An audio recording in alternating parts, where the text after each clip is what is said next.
রাখো, এগুলো সব রাখো।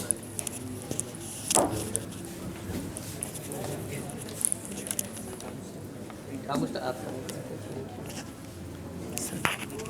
ও এটা লাগবে না।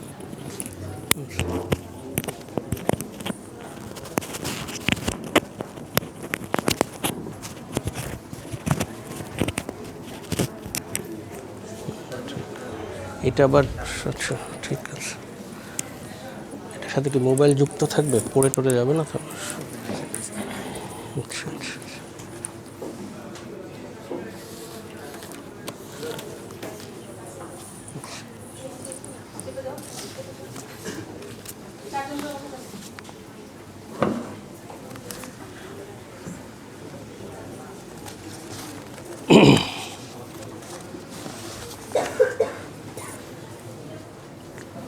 একটু একটা জিনিস একটু থাক এখানে।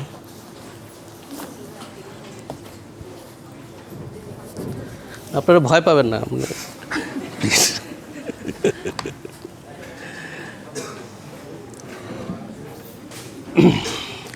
আসলে ক্লাসে কথা বলার অভ্যাস থাকলেও এইভাবে কথা বলতে আমি খুব একটা অভ্যস্ত নই আর কি। হ্যাঁ, আর তার উপরে যখন এরকম ঘটা করে ডেকে এরকম এত বিশেষণ মানে দেয়া হয়, এত কথা বলা হয়, তখন তো আরও মানে অস্বস্তিকর ব্যাপার একটা। এবং যা বলেছেন ওনারা তার যদি শতভাগের এক ভাগও আমি হতে পারতাম তাহলে আমি খুব নিজেকে ধন্য মনে করতাম। আপনারা শুনতে পাচ্ছেন আশা করি আমার কথা, না? তো আমি খুবই ভাল লাগছে আজকে যে আমারই আলমা মাতের যাকে বলে সেই জাহাঙ্গীরনগর বিশ্ববিদ্যালয়ে আসতে পেরেছি। এবং সাধারণত আমার আসা হয় না, আমি যেখান থেকে একবার চলে যাই কম আসা হয় সেখানে। তো আজকে আসতে পেরে ভাল লাগছে। এর আগে একবার এসেছিলাম ডিসেম্বর মাসে, তো খুবই ভালো লাগছে। আর বাংলা বিভাগের সাথে সাধারণত ইংরেজি বিভাগের একটা বৈরিতা কেন যেন থাকে। তারা পাশাপাশি দুটো বিভাগ, দুজন সাহিত্যের বিভাগ, ভাষার বিভাগ, কিন্তু দেখা যায় যে বাংলা বিভাগের শিক্ষার্থী এবং শিক্ষকদের মধ্যে খুব একটা সৌহার্দ্য হয়তো থাকে, কিন্তু ইন্টারাকশন যাকে বলেন আপনারা, সেইটা কেমন যেন থাকে না। তো আমার সাথে অবশ্যই সেটা হয়নি। সাধারণত আমার সাথে বাংলা বিভাগের প্রচুর শিক্ষকের সাথে যোগাযোগ আছে, কথাবার্তা হয়, আড্ডা হয়। তো এবং আমি তাতে অনেক উপকৃত হই। তো আজকে আমাকে যে দায়িত্বটা দেয়া হয়েছে এখানে, যে কিছু কথাবার্তা বলা আপনাদের সাথে, এবং একটা সেমিনার নামক ব্যাপার আছে। তো আমি আপনাদেরকে একটু আশ্বস্ত করতে চাই, এটা মানে গুরুগম্ভীর কিছু হবে না, এটা আশা করি। এবং আমি আমার নিজের অভিজ্ঞতার সাথে সাথে আমার যা দু একটা ধারণা হয়েছে অনুবাদের জগৎ সম্পর্কে, সেগুলো নিয়ে একটু কথা বলবো। তো সেখানে আমি কিছু বইপত্র এনেছি সঙ্গে একটু সহায়ক ব্যাপার হিসাবে। তো এগুলো দেখে আপনাদের ঘাবড়ানোর কিছু নাই আর কি, ঠিক আছে? তো অনুবাদ, আমি একটা জিনিস প্রথমে আপনাদের সামনে একটু পড়ি, সেটা একটু মানে সেলফ গ্লোরিফিকেশন হবে, কিন্তু আমার মনে হয় যে অনুবাদ সম্পর্কে সবার যে আমাদের সাধারণ মানুষের তো বটেই, একাডেমিয়াতেও হ্যাঁ যে একটা হ্যাঁ এটা হলে বোধহয় ভালো। হ্যাঁ, একাডেমিয়াতে যে একটা আধেকো আখির কোণে চাওয়া মানে তাকানোর যে একটা ঐতিহ্য আছে, সেইটা বিবেচনা রেখে আমি একটা লেখা পড়ছি। এইটা পাওলো কোয়েলোর একটা লেখার অনুবাদ, ছোট্ট একটু, আমি আপনাদের মানে ধৈর্যচ্যুতি ঘটাবো না আশা করি। তো উনি সেখানে লিখছেন যে সারাটা সকাল আমার ব্যয় হলো এই কথা বোঝাতে, তিনি এক জায়গায় গিয়েছিলেন, যে জাদুঘর আর গির্জার চাইতে আমি বরং দেশটার অধিবাসীদের ব্যাপারেই বেশি আগ্রহী। উনি কোথাও গিয়েছিলেন, তো ওনারা তাকে জাদুঘর আর গির্জায় নিতে চাচ্ছিল। কাজেই আমরা যদি বাজারে যাই তাহলেই আসলে কাজের কাজ হয়। তারা আমাকে বলে আজ সরকারি ছুটির দিন, তাই বাজার বন্ধ। তাহলে কোথায় যাচ্ছি আমরা? একটা গির্জায়। আমি জানতাম। তারপর ওরা বলছে, আজ আমরা এমন একজন সন্তকে স্মরণ করছি যিনি আমাদের কাছে এবং নিঃসন্দেহে তোমার কাছেও খুব গুরুত্বপূর্ণ। সেই সন্তেরই সমাধিস্থলে যাব আমরা। কিন্তু কোনো প্রশ্ন জিজ্ঞেস করো না, বরং মাঝে মাঝে আমরা যে আমাদের লেখকদেরও অবাক করে দিতে পারি সেটা মেনে নাও। কতক্ষণ লাগবে ওখানে পৌঁছাতে? 20 মিনিট। 20 মিনিট একটা আদর্শ উত্তর। আমি জানি আসলে তারা তার চাইতে ঢের বেশি সময় লাগবে ওখানে পৌঁছাতে। অবশ্য এখন পর্যন্ত ওরা আমার সব ইচ্ছাই অনিচ্ছার মূল্য দিয়েছে, কাজেই এই একটা ব্যাপারে আমার ছাড় দেওয়াই উচিত। রোববারের এই সকালে আমি আছি আর্মেনিয়ার ইয়েরিভানে।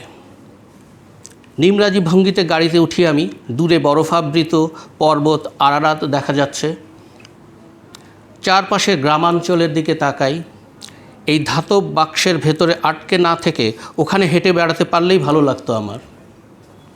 আমি যাদের অতিথি তারা আমার সঙ্গে যথেষ্ট সৌজন্যমূলক আচরণ করেছেন, কিন্তু আমার মনটাই বিক্ষিপ্ত হয়ে আছে। নির্লিপ্তভাবে আমি এই ট্যুরিস্ট প্রোগ্রামটা শুয়ে যাচ্ছি।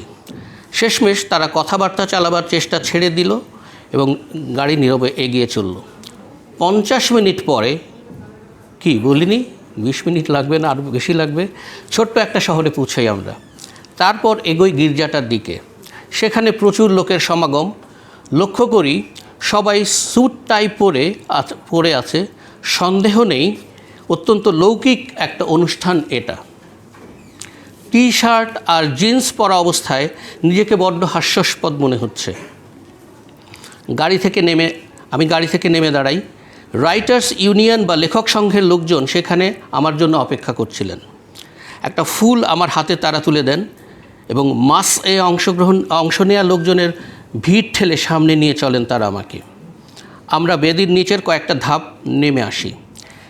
একটা সমাধির সামনে নিজেকে আবিষ্কার করি আমি উপলব্ধি করি সন্তকে নিশ্চয়ই এখানে কবর দেওয়া হয়েছিল, কিন্তু আমার ফুলটা সমাধিতে রাখার আগে আমি জানতে চাই ঠিক কার প্রতি আমি আমার শ্রদ্ধা নিবেদন করছি। উত্তর পাই পবিত্র অনুবাদকের প্রতি। পবিত্র অনুবাদক, আমার চোখ জলে ভরে ওঠে। আজ 2004 সালের 4 অক্টোবর।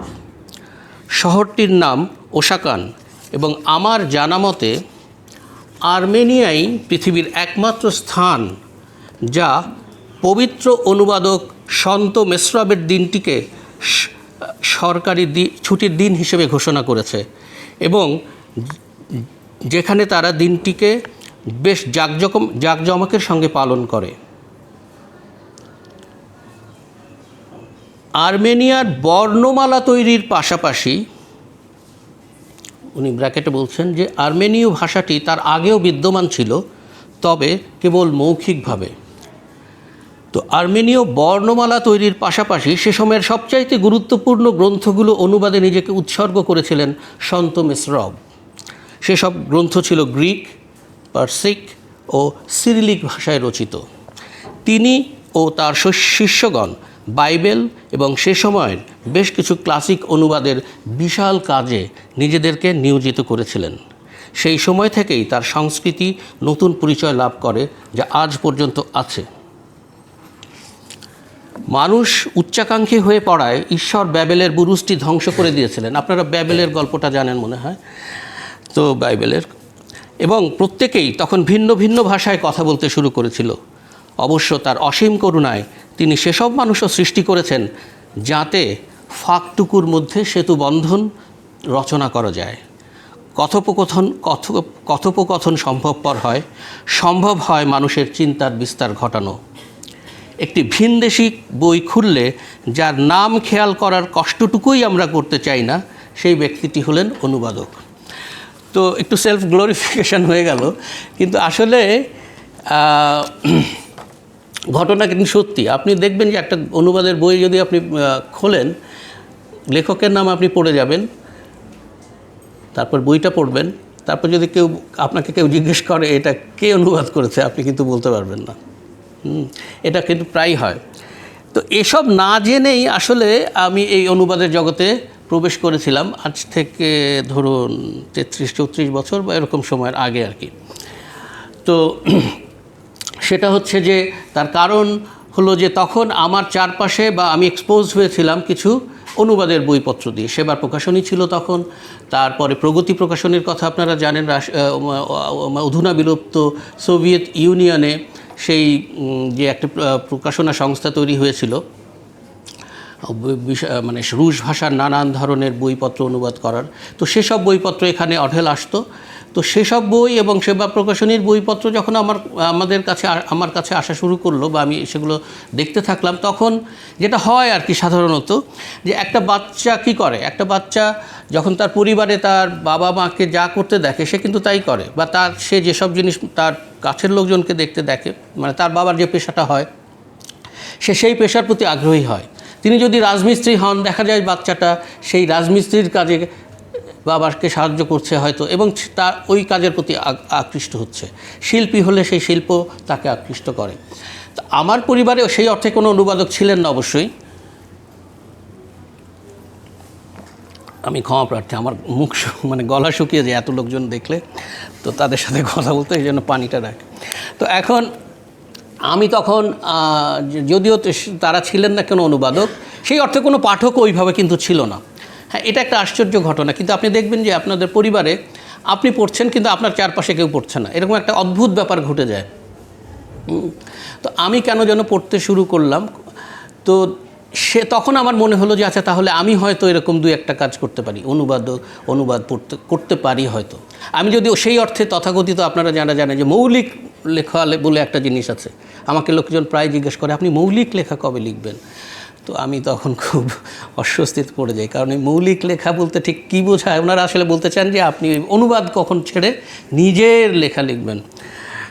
তো যাই হোক, তো তখন আমার মনে হলো যে আচ্ছা ঠিক আছে, আমি একটু অনুবাদ করার চেষ্টা করি।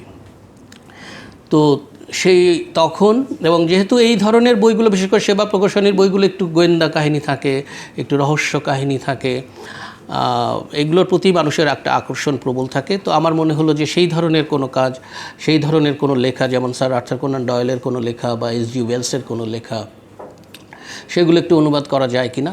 এবং সেগুলো প্রকাশেরও জায়গা ছিল। মানে আপনারা হয়তো রহস্য পত্রিকাটার নাম শুনেছেন, কেউ হয়তো পড়েওছেন। এখন সেটার মান কেমন ঠিক জানি না, অনেকদিন পড়া হয় না। তো সেই রহস্য পত্রিকায় মনে হলো যে একটা লেখা আসলে রহস্য পত্রিকায় পাঠালে কেমন হয়।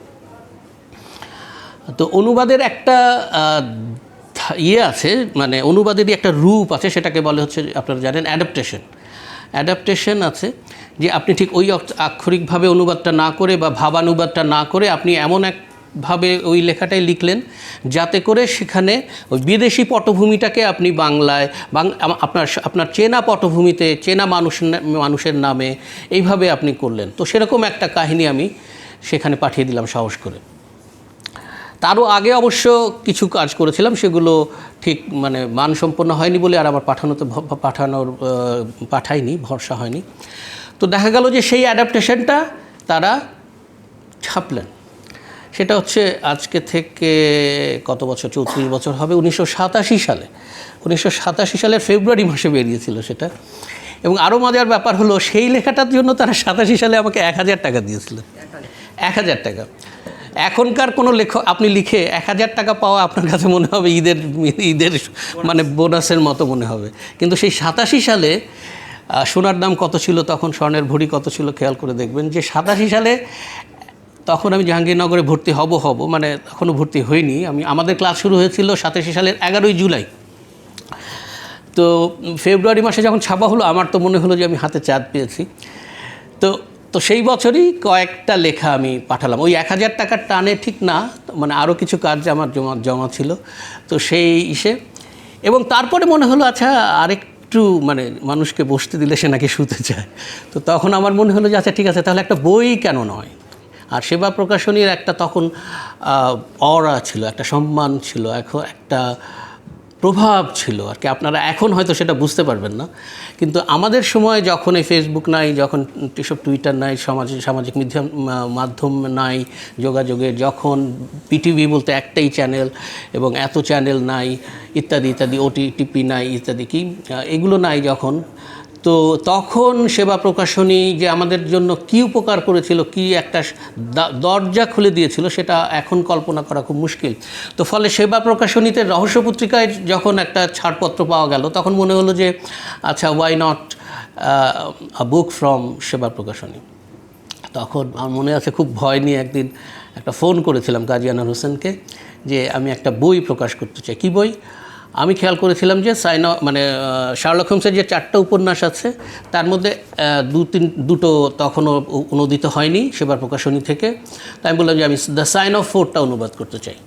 তো তখন ওনারা বললেন যে ঠিক আছে, তাহলে আপনি একটা চ্যাপ্টার অনুবাদ করে জমা দিন আমাদের কাছে। তো তখন সেই একটা চ্যাপ্টার অনুবাদ করে আমি জমা দিলাম এবং সৌভাগ্যক্রমে তিনি সেটা অনুমোদন করলেন এবং পরে সেটা 88 সালের 16ই ফেব্রুয়ারি ছাপা হলো। 88 সালের 16ই ফেব্রুয়ারি। বইমেলা চলছে তখন অবশ্য। আমি ভাবলাম যে আমার বই বোধহয় বইমেলাতেও থাকবে, দেখি যে না, সেবার প্রকাশনীর বই সেই অর্থে কোনো বই মানে কোনো প্রকাশক সেবার প্রকাশনীর স্টল তখন ছিল না বোধহয়, আমি ঠিক নিশ্চিত নই, বা থাকলেও আমার যারা বন্ধুবান্ধব বা আমার শিক্ষক তাদেরকে সেই বইটা বা তারা চোখে নজরে পড়েনি। এবং এখানে আর একটা মজার ব্যাপার আছে, এখানে একটা অর্থের ব্যাপার আছে, সেটা আমি বলি আপনাদেরকে। এখন মানে এটা খুবই একটা মানে ঐতিহাসিক ঘটনা বলেই মনে হয় আমার কাছে এবং খুবই আশ্চর্যজনক। তারা আমাকে বললেন কি আপনি ঠিক 1 মাস পরে আসবেন। কেন আসবো? বলে আপনার রয়্যালটি নেওয়ার জন্য। মানে 16ই ফেব্রুয়ারি, তো আমি ঠিক 16-17ই মার্চের দিকে সেখানে গেলাম।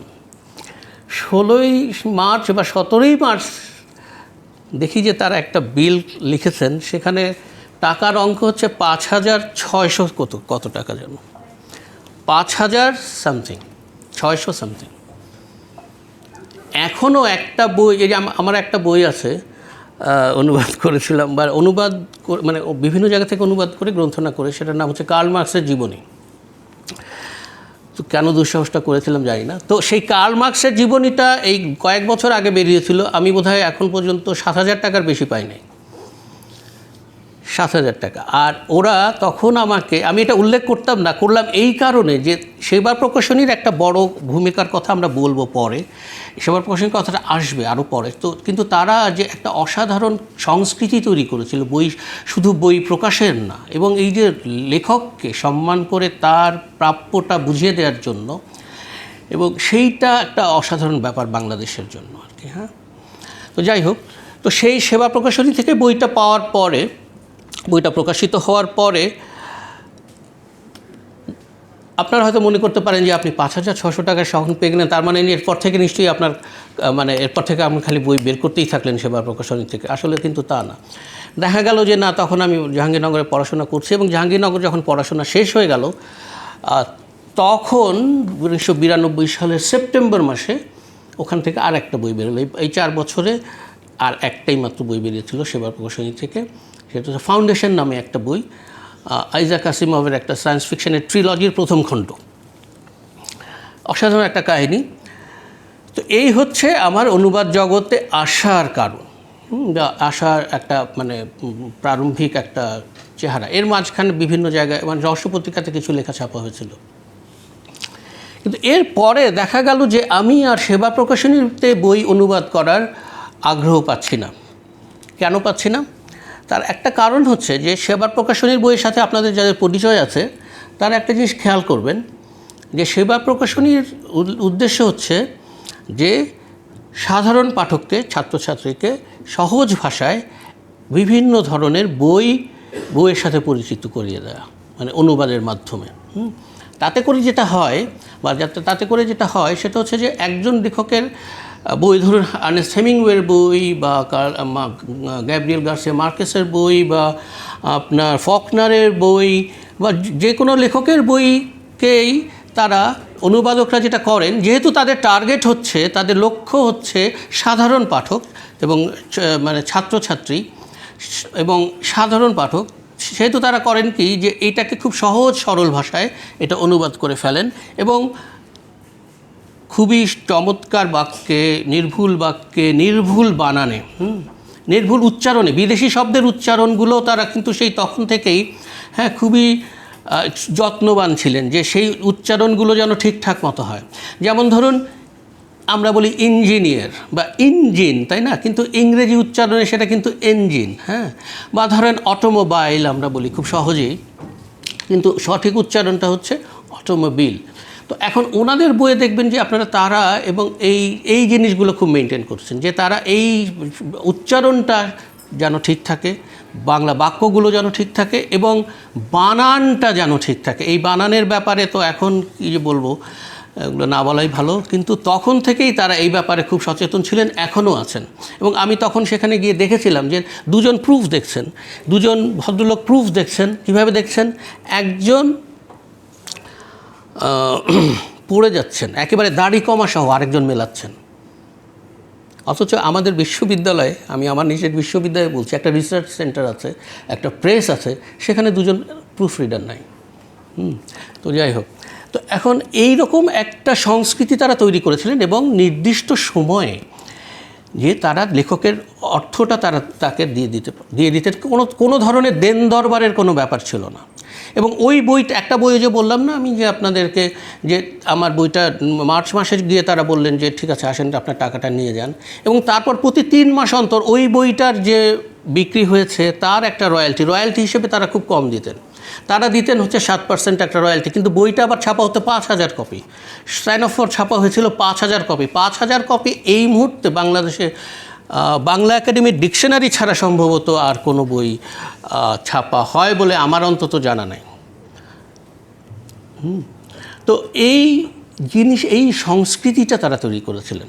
তো আমি যে কারণে সেখান থেকে সরে আসতে বাধ্য হলাম, সেটা আমি দেখলাম যে আমার এই জাহাঙ্গীরনগরে পঠন পাঠনের সুযোগে, ইংরেজি সাহিত্য নিয়ে পাঠ করার সুযোগে এবং অনুবাদ নিয়ে যেহেতু কাজ করছিলাম, দেখলাম যে আমি এই যে বইগুলো অনুবাদ করতে চাইছি সেই বইগুলো শুধু একটা স্কেলিটন হিসেবে, একটা কঙ্কাল হিসেবে গল্পগুলোর যদি আমি কাহিনী, মানে জাস্ট কাহিনীটা বলে দিই সহজ সরল ভাষায়, তাহলে হয়তো পাঠক উপকৃত হন, মানে সাধারণ পাঠক উপকৃত হন, কিন্তু আমার অনুবাদক সত্তাটা ঠিক মানে সেখানে পরিতৃপ্তি পায় না। কারণ আমি চাই যে একজন লেখকের শুধু গল্পের কাহিনীটাই নয়, মানে বইয়ের উপন্যাসের কাহিনীটাই নয়, তার শৈলীটাকেও যতদূর পারা যায় একজন পাঠকের সামনে উপস্থাপন করতে। এখন ধরুন 100 Years of Solitude, আমি তো স্প্যানিশ জানি না, আমি ইংরেজি থেকেই করেছিলাম, গ্রেগরি রাবাসের অসাধারণ ইংরেজি থেকে।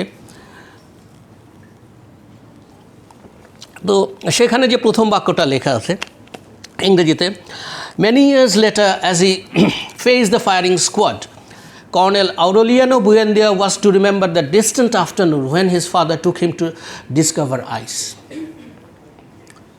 Many years later, as he faced the firing squad, Colonel Aureliano Buendia was to remember that distant afternoon when his father took him to discover ice.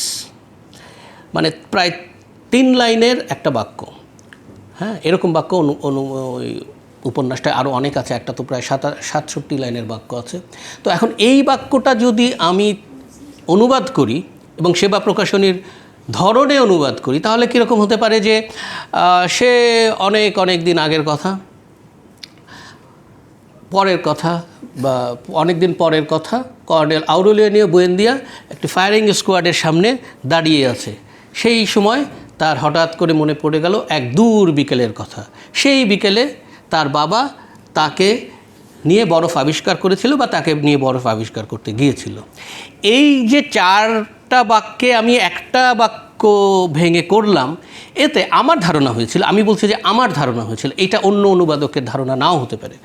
হ্যাঁ, তো এতে করে আমার মনে হচ্ছে যে এই যে বড় সেন্টেন্সটা, প্রথম যে বাক্যটা, এটা পৃথিবীর একটা খুব মানে উপন্যাসের ইতিহাসে একটা খুব বিখ্যাত বাক্য। তো এই বাক্যটার অভিঘাতটাই নষ্ট হয়ে যায়। আপনারা মানে সাহিত্যের ছাত্রছাত্রী, আপনারা জানেন যে এই অভিঘাতটা, ওই many years later as he face the firing squad বলে পুরোটা, ওয়েন হি ডিসকভার মানে টু ডিসকভার আইস, এই পুরো বাক্যটার যে অভিঘাত, এইটাই নষ্ট হয়ে যায় যদি আমি 4টা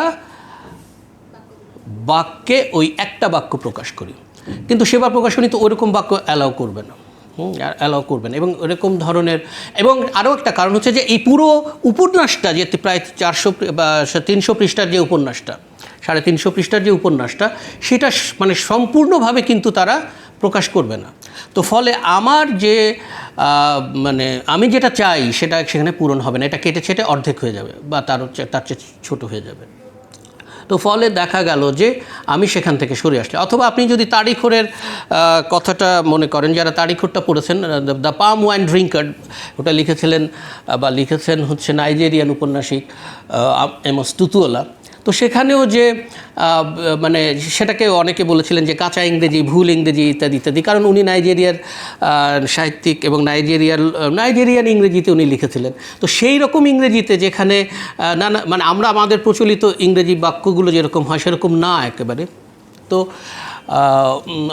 তো সেরকম যদি বাক্যে আমি লিখতাম, কিন্তু এগুলো সেবার প্রকাশনীতে বের হতো না। তো সেই কারণে আমি ধীরে ধীরে সরে আসলাম যে ওখান থেকে আর আপাতত আমি বই না করে, বরং আমি যে ধরনের কাজ করতে চাই তাতে হয়তো বাংলা ভাষার প্রতি, হ্যাঁ এইরকম এখন অনেকেই বলতে পারেন যে এরকম বড় বড় বাক্যে যদি আপনি বাক্যগুলো রাখেন তাহলে অধিকাংশ পাঠকের বুঝতে অসুবিধা হয়। কিন্তু এখানে একটা চ্যালেঞ্জ আছে আসলে, এখানে একটা চ্যালেঞ্জ আছে যে আমি বাংলা ভাষার যেসব সিনট্যাক্স আছে, বাংলা ভাষা তো আপনারা জানেন যে ইংরেজির আদলে তৈরি হয়ে গিয়েছিল, বাংলা গদ্য যেটা, তো সেইটা থেকে আমরা এখনকার যে, এবং বাংলা ভাষাটা সাধারণত দীর্ঘ বাক্য নেয় না, সাধারণত খুবই মানে কম লেখক আছেন যারা দীর্ঘ বাক্য ব্যবহার করেন বা করেছেন, কিন্তু সাধারণত দেখা যায় যে বাংলা ভাষাতে যেসব উপন্যাস আছে, আপনারা অবশ্যই কিছু ব্যতিক্রমের উদাহরণ দিতে পারবেন, সেটা আমি বলছি না, কিন্তু দেখা যাচ্ছে যে সেখানে ছোট ছোট বাক্য সাধারণত থাকে। তো এখন বাংলা ভাষার যে সিনট্যাক্স আর ইংরেজি ভাষার যে সিনট্যাক্স, এই দুটোর সাথে একটা সম্মিলন করে এবং বাংলা ভাষার সাথে যতটা কম বেইমানি করা যায়। আপনারা জানেন তো যে ইতালিতে একটা কথা আছে, সেটাকে বলে হচ্ছে ট্রাদিত্তরে ট্রাদিত্তরে, ট্রাদুত্তরে ট্রাদিত্তরে, ট্রাদুত্তরে ট্রাদিত্তরে, মানে হচ্ছে ইংরেজিতে বললে হচ্ছে ট্রান্সলেটর ট্রেটার, অনুবাদক বিশ্বাসঘাতক। তো এখন এই প্রসঙ্গটা আমরা হয়তো পরে আসবো যদি আমার মনে থাকে, যদি না হারিয়ে ফেলি। তো এখন এই যে বেইমানি, হ্যাঁ, আমাদের এই জাহাঙ্গীরনগর বিশ্ববিদ্যালয়ের একজন স্বনামধন্য শিক্ষক ছিলেন হায়াত মাহমুদ, তিনি আমারও শিক্ষক। তো তার একটা বই আছে, তার নাম হচ্ছে বেঈমান তর্জমা, আপনারা হয়তো কখনো দেখবেন। তো বেঈমান তর্জমা, বেঈমান কেন বলেছেন তার রেশটা কিন্তু এই যে এই ইটালীয় ভাষার এইটার মধ্যে আছে। এবং ওই যে প্রথমেই যেটা বলেছিলাম যে অনুবাদকে মানে আধেক ও আখিরও কোণে দেখার এবং একটা দ্বিতীয় শ্রেণীর কাজ মনে করার একটা ঐতিহ্য, যেটা এখন হয়তো অনেকটাই সরে এসেছে সেই ঐতিহ্য থেকে। তো সেই ব্যাপারটা আছে, কিন্তু একাডেমিয়াতেও আছে। যারা অনুবাদ করেন তাদেরকে মনে হয় তার চেয়ে একটা ধরেন আপনি একটা ফুটনোট কণ্টকিত আর্টিকেল লিখলেন, সেটা কিন্তু অনেক গুরুত্ব পাবে। এবং যদি আপনি ইংরেজিতে লেখেন তাহলে তো তার গুরুত্বের কোনো সীমা পরিসীমা নাই, যত ভুলভালই হোক। হ্যাঁ, ইংরেজিতে আপনি যাই লেখেন মোটামুটি সবই কিন্তু খুবই সম্মানীয় এবং মর্যাদাপূর্ণ। হ্যাঁ, বাংলা ভাষা, বাংলার মর্যাদা সেখানে, বাংলা আপনি যতই ভালো লেখেন, আপনি মোটা একটা বই লিখলেন আর ইংরেজি হয়তো 1.5 পাতার একটা আর্টিকেল লিখলেন, দেখা যাবে লোকজন হুমড়ি খেয়ে পড়বে সেই ইংরেজির দিকে। তো যাই হোক, অন্য প্রসঙ্গে আর না যাই। তো এখন এই ব্যাপারটা যখন ঘটতে থাকলো যে আমি আকৃষ্ট হচ্ছিলাম যে এই ধরনের লেখার সাথে, এবং এই ধরনের লেখাকে বাংলাভাষীদের সঙ্গে পরিচয় করিয়ে দিতে। কঠিন হতে পারে, হ্যাঁ, নিঃসঙ্গতার 100 বছরে অনুবাদ করতে প্রায় 5 বছর লেগেছিল, কিন্তু 5 বছরে যে আমি টানা কাজ করেছি সকাল থেকে সন্ধ্যা পর্যন্ত, that was not the case. আমার তখন আমি চট্টগ্রামে চলে গেছি শিক্ষকতা করার জন্য। তো ফলে কিন্তু সময়টা লেগেছিল, এবং এখনও দেখা যাচ্ছে যে একটা বাক্য আমার কাছে হয়তো মনে হচ্ছে যে ঠিক হচ্ছে না, আমার কাছে এখনও মনে হয় যে একটা বাক্য হয়তো ঠিকমতো অনুবাদ করতে পারিনি, সেগুলো প্রতি এডিশনে হয়তো চেঞ্জ করার চেষ্টা করি অল্প বিস্তর। তো এইরকম করে করে যেহেতু এই ধরনের লেখাগুলো আমি পৌঁছে দিতে চাই পাঠকের কাছে, এবং আমার স্পষ্ট মনে আছে, আমাকে বইমেলার সময় হঠাৎ করে একজন এসে আমার সাথে করমর্দন করলেন, বললেন যে শুভেচ্ছা, কি কঠিন বইয়ের অনুবাদক। মানে আমার বাসাতে বলেছে তোর বইগুলো তো পড়া যায় না কিছু, মানে এরকম বলেন যে তারা বলছে যে মানে আমার বইগুলোর মানে যে অনুবাদগুলো করি সেগুলো নাকি পড়া যায় না, এবং সবগুলো বই কঠিন বই। তো কিন্তু আমার দুর্ভাগ্য বলতে হবে যে এই কঠিন বইগুলোর প্রতি আমার দৃষ্টি সবার আগে আকৃষ্ট হয়। যেমন আরেকটা বই আপনারা নাম শুনেছেন, ইতালো ক্যালভিনোর ইনভিজিবল সিটিজ, অসাধারণ সুন্দর একটা বই, কিন্তু সেটাও এরকম এক একটা বাক্য ধরেন দেখা যাবে যে প্রায় 3-4 লাইনের বাক্য এক একটা বাক্য। তো এইরকম একটা চ্যালেঞ্জ যখন অনুভব করলাম এবং সেই চ্যালেঞ্জ মানে গ্রহণ করার যে অপরিসীম আনন্দ, ওই বাক্যগুলোকে বাংলাভাষীদের কাছে পরিবেশন করার, এবং ওই যে বললাম যে যতদূর কম সম্ভব বেইমানি করে, বাংলা ভাষার সাথে কম বেইমানি করে পরিবেশন করার একটা অদম্য লোভ আমার যেন পেয়ে বসলো আর কি। এবং এখানে আরেকটা ব্যাপার আছে, অনুবাদ প্রক্রিয়ার একটা ব্যাপার আছে। সেটা আমি যেসব কথাবার্তা ভেবেছিলাম বলবো আগে পরে সেগুলো গুলিয়ে যাচ্ছে। আমি এখানে অনুবাদ প্রক্রিয়ার একটা কথা আপনাদেরকে বলি। সেটা হচ্ছে যে আপনি যখন অনুবাদ করেন, দু ধরনের ব্যাপার আছে। একটা হচ্ছে ফিকশন, একটা নন ফিকশন, আর একটা হচ্ছে প্রেসক্রিপশন, আর একটা হচ্ছে ডেসক্রিপশন। সেটা আমি কী বলছি, সেটা হচ্ছে যে ধরুন আপনি ওই যে সেবা প্রকাশনীর মতো করে অনুবাদ করতে পারেন, এবং সেটা নির্ভর, আমি কিন্তু গালমন্দ করছি না বা তাদের নিন্দাবন্ধ করছি না, এটা তাদের টার্গেট, এটা একটা মহৎ প্রচেষ্টা যে তারা সাধারণ পাঠকের কাছে পৌঁছাতে চান। এবং সব পাঠক কিন্তু এত মানে ওই শৈলীর প্রয়াসী নন যে পাঠকের শৈলী কেমন, আমি কাহিনীটা জানতে চাই সহজ সরল ভাষায়। এবং এখানেই অনুবাদের দুটো প্রক্রিয়ার মধ্যে প্রসঙ্গটা এসে যায়। তার কারণ হচ্ছে কেউ মনে করেন যে একেবারে আক্ষরিক অনুবাদটাই সহি অনুবাদ, কেউ মনে করেন যে আক্ষরিক অনুবাদটাই সহি অনুবাদ, এবং কেউ মনে করেন যে না, আমার পাঠকরা হচ্ছে আমার মুখ্য, তাদের কাছে তারা যদি আমার বইগুলো পড়তে না পারেন, তারা যদি আমার লেখাটা না পড়তে পারেন, তাহলে আমার অনুবাদটা ঠিকমতো হলো না। এখানে ভ্লাদিমির নভকভ নামে একজন সাহিত্যিক আছেন, আপনারা জানেন, তিনি একটা কথা বলেছিলেন, সেই কথাটা আমি আপনাদেরকে বলছি, ইংরেজিতেই বলছি। উনি বলেছিলেন, the clumsiest literal translation is 1000 times more useful than the prettiest paraphrase.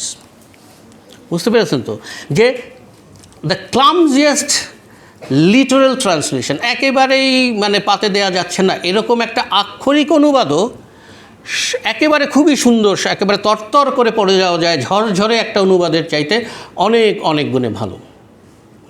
আবার অন্যরা এই মত মানতে রাজি না। হ্যাঁ, তো এখন আপনি কোন মতে লিখবেন, কোন মতে অনুবাদ করতেন? একটা সময় ছিল যে যখন লোকে প্রেসক্রাইব করতো, এখন কিন্তু প্রেসক্রিপশনের যুগ নাই, এখন হচ্ছে ডেসক্রিপশনের যুগ। যে মানে এই অনুবাদক এইভাবে অনুবাদ করেন, এই অনুবাদক বা এই লেখক এইভাবে লেখেন, ফলে আপনি বলতে কে ঠিক করবে এটা যে কোনটা ভালো কোনটা মন্দ? যে এখানে কি কোনো অথরিটি আছে, বাংলা একাডেমি আছে, বা কোনো একটা মানে আন্তর্জাতিক মাতৃভাষা ইনস্টিটিউট আছে যারা বলে দেবে যে এইভাবে অনুবাদ করাটাই হচ্ছে সবচেয়ে ভালো? এটা পাঠকের উপর নির্ভর করে। বা একজন অনুবাদকের পড়াশোনা, একজন অনুবাদকের রুচি, একজন অনুবাদকের সেই সাথে অবশ্যই কাদের উদ্দেশ্যে তিনি অনুবাদটা করছেন সেটাও কিন্তু এই অনুবাদের উপরে মানে সেটার উপর একটা অনুবাদ নির্ভর করে। যদি আপনি মনে করেন যদি সেবা প্রকাশনী হয়, তাহলে তারা বলবে যে যেহেতু আমার পাঠক সাধারণ, যেহেতু আমার পাঠকেরা ছোট, মানে আমি ছাত্রছাত্রীদের জন্য লিখছি এবং সাধারণ পাঠকের জন্য লিখছি, সুতরাং তাদের কাছেও যে many years later as he face the firing squad পুরোটা যদি আমি যাই, তাহলে আমার উদ্দেশ্য ব্যর্থ হবে। ঠিক আছে, কিন্তু মুশকিল হয়েছে যে তাদের বলা উচিত ছিল যে এই বইটা কিন্তু আসলে একটা সংক্ষিপ্ত ভার্সন, কিন্তু সেটা তারা লেখে নাই, এবং এটা রিটোল্ড ভার্সন, পুনঃকথন। আপনি এখানে কিন্তু একটা বিপদ আছে। আমি যখন একটা মানে কিশোর বয়সে, তরুণ বয়সে, শিশুর যখন হাতে একটা বই তুলে দেই, সে কিন্তু মনে করে যে এটাই কিন্তু পূর্ণাঙ্গ একটা বই। পরে বড় হয়ে যখন সে দেখে টেল অফ টু সিটিজ এত বড় বই, হ্যাঁ, বা ধরুন মানে 3 মাস্কেটিয়ার্স এত বড় বই, আলেকজান্ডার ডুমার ওই বই যখন দেখে যে কী বলে অন্যান্য যেসব বই আছে, হ্যাঁ, তো তখন যখন বড় বড় বই থাকে তখন সে একটা মানে প্যাসেজ টু ইন্ডিয়া, হ্যাঁ, তখন সে ঘাবড়ে যায়, বলে তাহলে আগেরটা কী পড়লাম আমি তাহলে। এবং যখন সে দেখে যে এখানে বাক্যগুলোও আর আগের মতো সহজ নাই, বাক্যগুলোও আর আগের মতো দীর্ঘ বাক্য, সব ছোট ছোট বাক্য নাই, তখন তার মনে হয় যে এটা বোধহয় খারাপ অনুবাদ, এটা বোধহয় একটা বাজে অনুবাদ, এটা অপাঠ্য, পড়া যাচ্ছে না। কারণ সে মানসিকভাবেই তৈরি হয়ে এসেছে এই ধরনের বই পড়ার জন্য।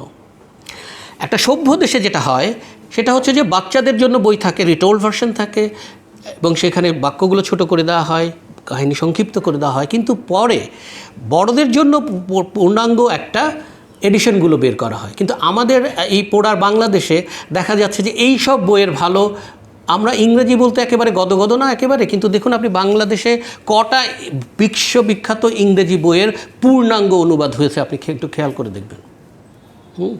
ইংরেজি বলতে আমরা খুবই গদগদ, এটা ঠিক। ইংরেজি বললেই আমরা সারা বিশ্ববিদ্যালয়ে দেখবেন যে নানান ইংরেজি ব্যানারের ছড়াছড়ি, বাস টাসে দেখবেন সব ইংরেজি, কোনো শীতাতপ নিয়ন্ত্রিত বাসে তো ইংরেজি ছাড়া বাংলা লেখাই থাকে না। কিন্তু দেখা যায় যে একটা ইংরেজি মানে গদগদ হওয়া যত সহজ, কিন্তু ইংরেজি ভালো করে শেখা অনেক কঠিন। হ্যাঁ, মানে ওই পরিশ্রমটা আমরা দিতে চাই না।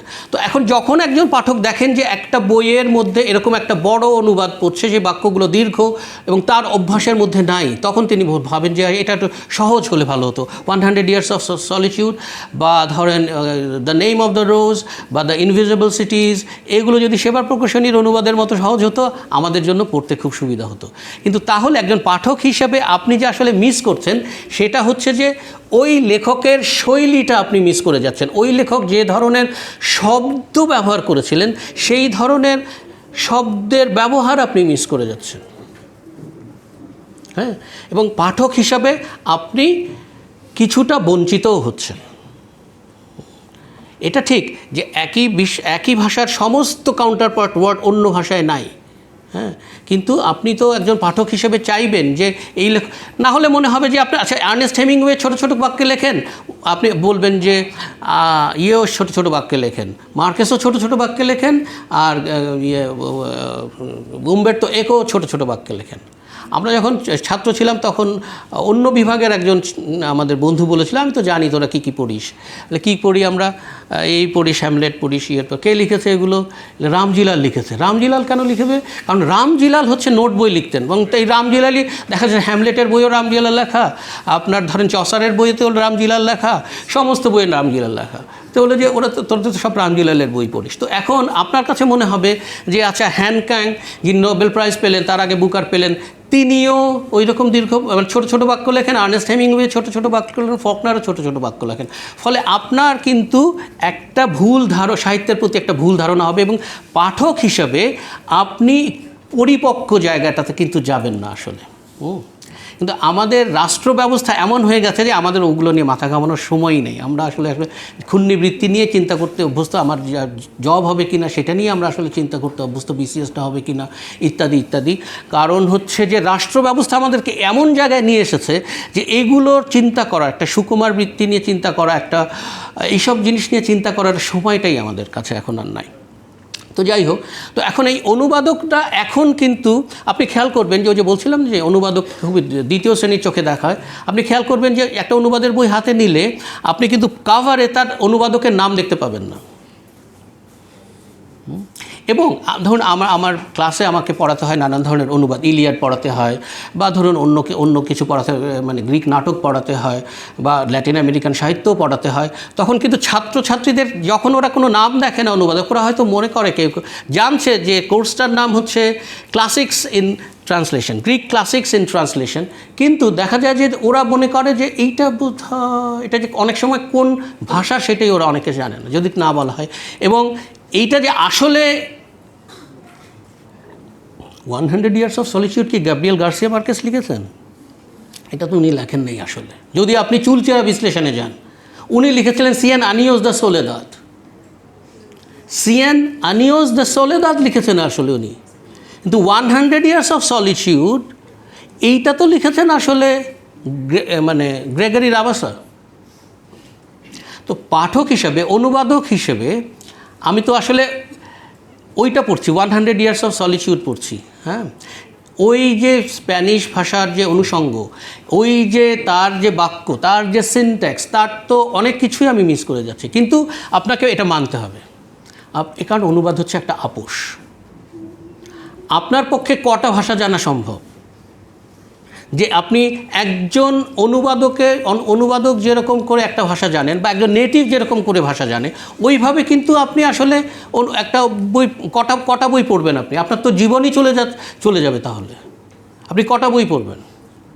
আপনার পক্ষে পড়া সম্ভব না। ফলে আপনাকে এটা মানতেই হবে যে আপনি আসলে মৌলিক কোট আনকোট মৌলিক লেখাটা পড়ছেন না। মৌলিক লেখাটা না পড়ে আপনি যে এই যে আপোষের মধ্যে দিয়ে যাচ্ছেন, এবং এই আপোষ আপনাকে মানতেই হবে। এই আপোষটা না মানলে আপনি এটা মানে করতে পারবেন, আস্বাদন করতে পারবেন না। এবং এই আপোষ এখানে যেমন আমাদেরকে বলা হয়, আমি আপনাদের একটা কথা বলি, মজার কথা, সেটা হচ্ছে যে অনুবাদ রাজ্যে একটা ফ্রেজ খুব প্রচলিত, লস্ট ইন ট্রান্সলেশন। আপনারা শুনেছেন কিনা আমি জানি না। লস্ট ইন ট্রান্সলেশন, অনুবাদক আসলে রবার্ট ফ্রস্ট বলেছিলেন যে কবিতা অনুবাদে যা হারিয়ে যায় সেটাই নাকি কবিতা। খালেদ ভাই ভালো বলতে পারবেন যে খালেদ ভাই কবি, তো তার কবিতা যখন অনুবাদ হয় তখন যেটা হারিয়ে যায় সেটাই খালেদ ভাইয়ের কবিতা। তো এখন আপনাদের একটা জিনিস খেয়াল করতে বলি, খালেদ ভাই হচ্ছেন কোট আনকোট যদি মৌলিক লেখক হন, তাহলে উনি যে অভিঘাত থেকে লেখেন, তিনি যে অভিজ্ঞতা থেকে লেখেন, তোরসার যে নানান ধরনের কর্মকাণ্ড থেকে অনুপ্রাণিত হয়ে, উদ্বেলিত হয়ে, আনন্দিত হয়ে উনি যেসব ছড়া লেখেন, সেই আনন্দ, সেই আবেগ উনি 100% কি কখনো দিতে পারেন? অনেক সময় পারেন না, হয়তো কোনো সময় হয়তো পারেন, কোনো সময় হয়তো কিছু তার হারিয়ে যায়। অনেক লেখক বলবেন যে আসলে আমি যা লিখতে চেয়েছি সেটা তো আসলে এখানে আসেনি। অনেক লেখক বলবেন উপন্যাস লেখার সময় যে আসলে তখন যেন আমার কলমের উপর এক অদৃশ্য শক্তি ভর করে, কারা কারা যেন আমাকে কোথায় কোথায় নিয়ে যায়, কি আমি তৈরি করি। সেটার কথা যদি বাদও দিই, আমি যে অভিজ্ঞতা এবং অভিঘাতের কথা বলছি, সেটা কিন্তু আসলে পুরোপুরি কিন্তু সবার পক্ষে আনা সম্ভব হয় না।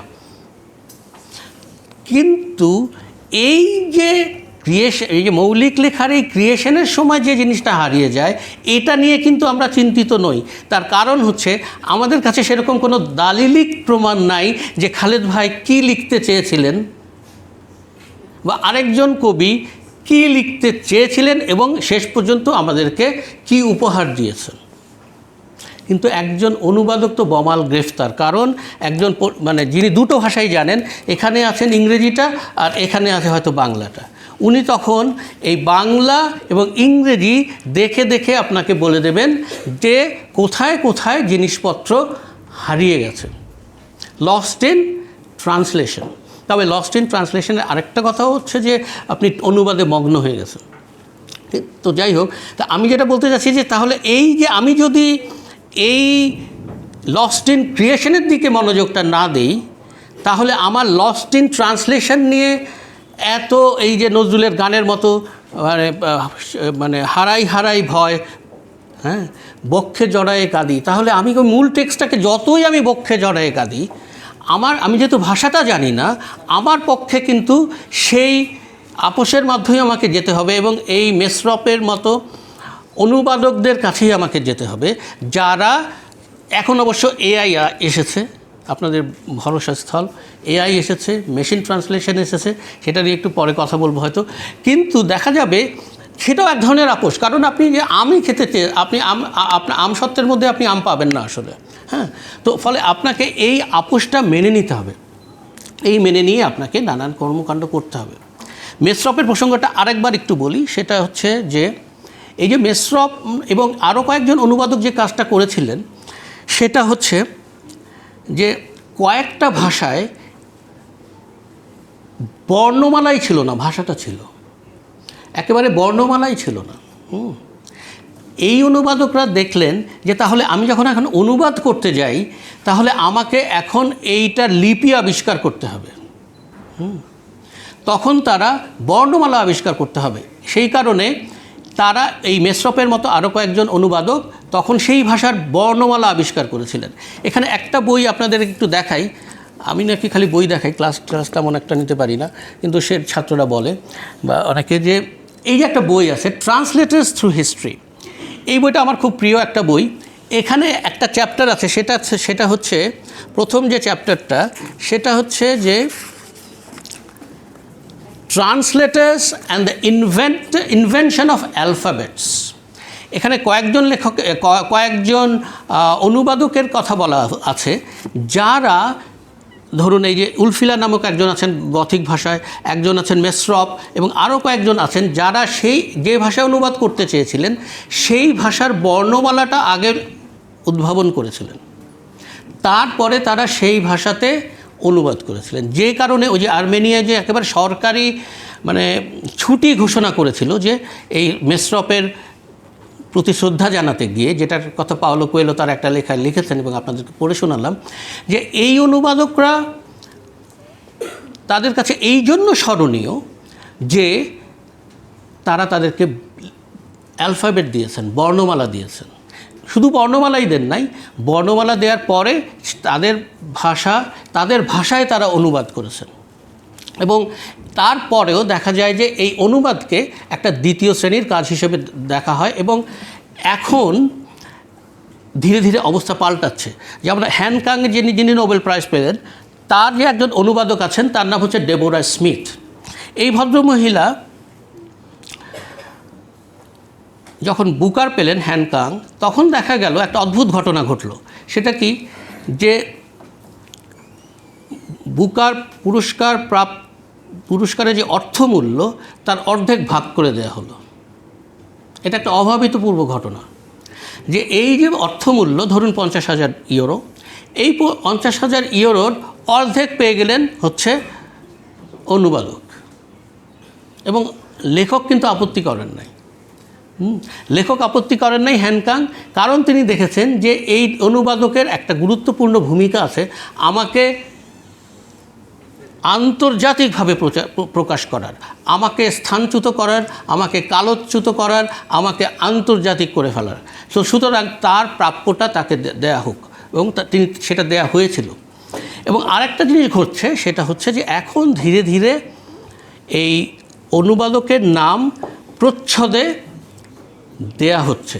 অনেক সময় আপনি আগের বইগুলোতে যখন দেখবেন তখন দেখবেন যে ভেতরে খুবই ছোট করে পড়া যায় কি যায় না এমন করে অনুবাদকের নামটা আছে, বা কোনো কোনো বইয়ে হয়তো নাই একেবারে।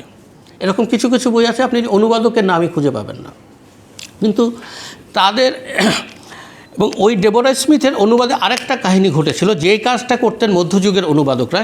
আমি শুধু এইটুকু বলছি আপনাদেরকে, যে দেখা গেছে যে ডেবোরা স্মিথ যেটা করেছিলেন, যে তিনি তার অনুবাদে এমন কিছু শব্দ, এমন কিছু এক্সপ্রেশন, এমন কিছু অভিব্যক্তি ঢুকিয়েছিলেন হ্যানকাংয়ের কোরীয় ভাষার অনুবাদটিতে, যে সেখানে মূল লেখাতে সেগুলো ছিল না। তিনি ব্যাখ্যামূলকভাবে ওই কথাগুলো ঢুকিয়েছিলেন, এবং তার কাছে মনে হয়েছিল যে এই জিনিসগুলো ঢুকালে, এই জিনিসগুলো যোগ করলে আমার অনুবাদটা বা হ্যানকাংয়ের বক্তব্যটা আরও প্রাঞ্জলভাবে প্রকাশিত হবে। এবং এটা নিয়ে একটা চরম বিতর্ক হয়েছিল এবং মামলাও হয়ে গিয়েছিল, যে এইটা করা যায় না। এটা আমি যে আগে বললাম যে প্রেসক্রিপশন দেয়া যায় না, যে কিন্তু তারপরেও কিছু কিছু লোক দিতে চান যে এইভাবে অনুবাদটা করা যাবে না।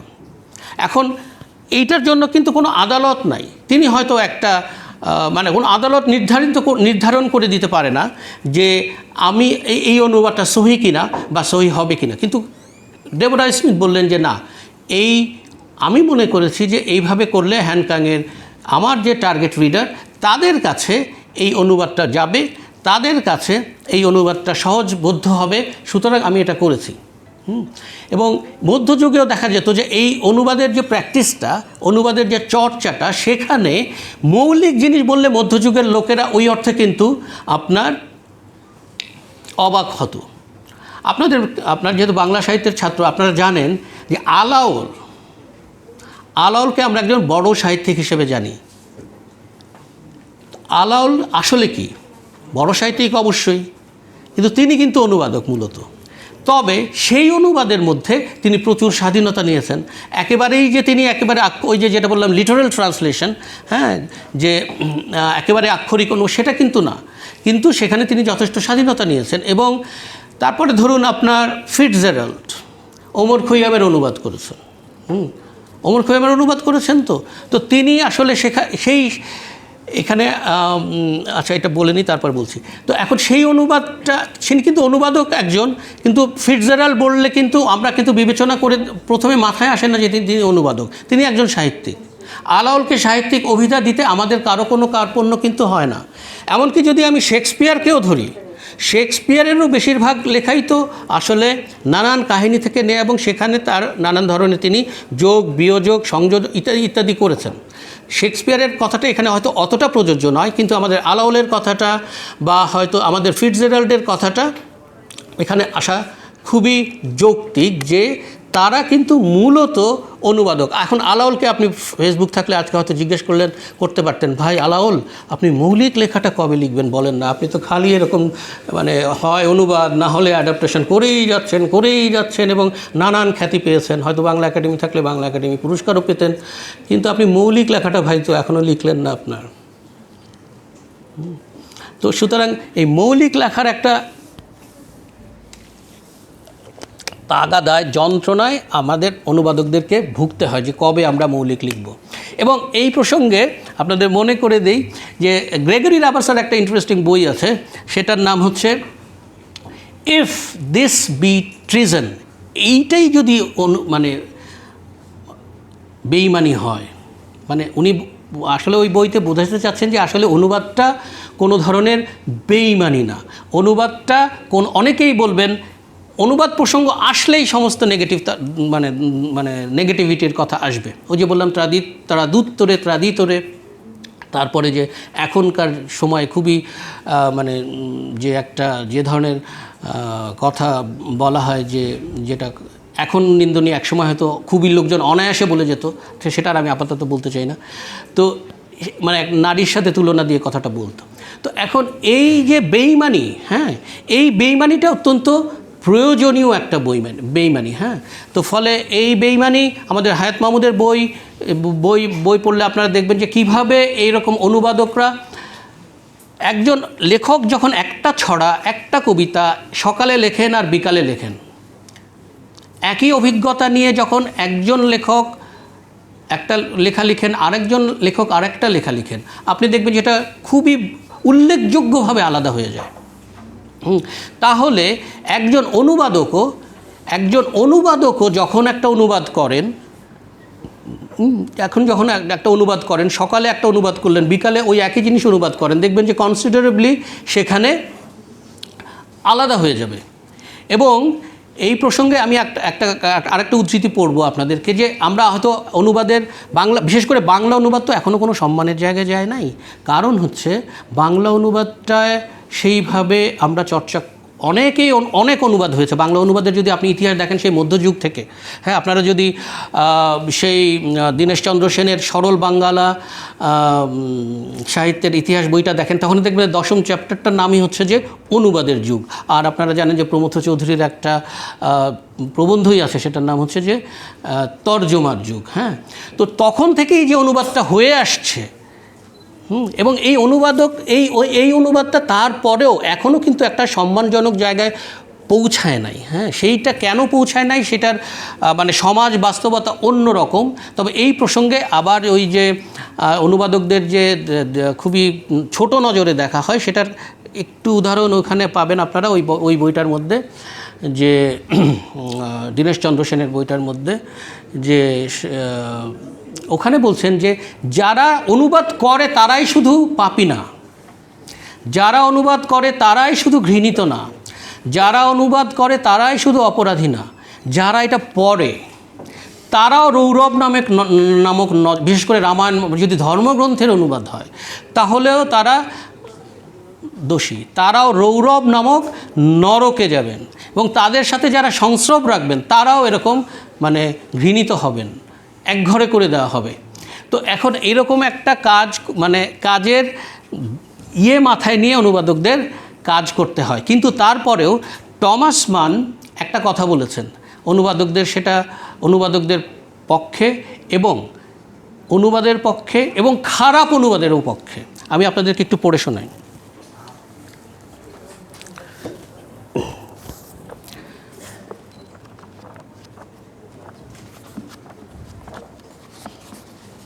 দাগটাক দিয়ে রেখেছিলাম, কোথায় যে গেছে আল্লাহ জানে। হ্যাঁ, উনি বলছেন, তিনি বলেছিলেন একজন হাঙ্গেরীয় অনুবাদকের কাছে লেখা একটা চিঠিতে, I do not know a word of Russian, and the German translations in which, as a young man, I read the great Russian writers of the 19th century were very feeble. বাক্যটা আরেকবার পড়ি, বুঝতে সুবিধা হবে। I do not know বলছেন কে?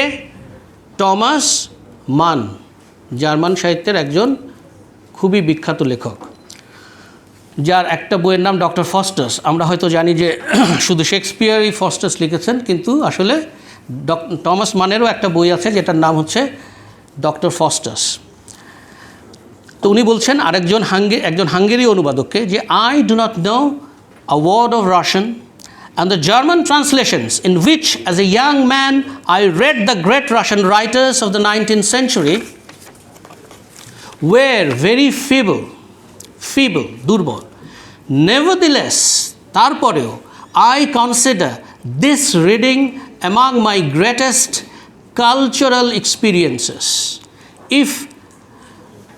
If a man has substance, I do assure you, even in a bad translation, a good deal remains. এমনকি একটা খারাপ, যদি সেই লেখাটা ভালো হয়, তাহলে একটা খারাপ ট্রান্সলেশনের মধ্যে অনেক কিছু রয়ে যায়। And very few people are so familiar with a foreign language that can grasp every nuance of the original the way the native born do.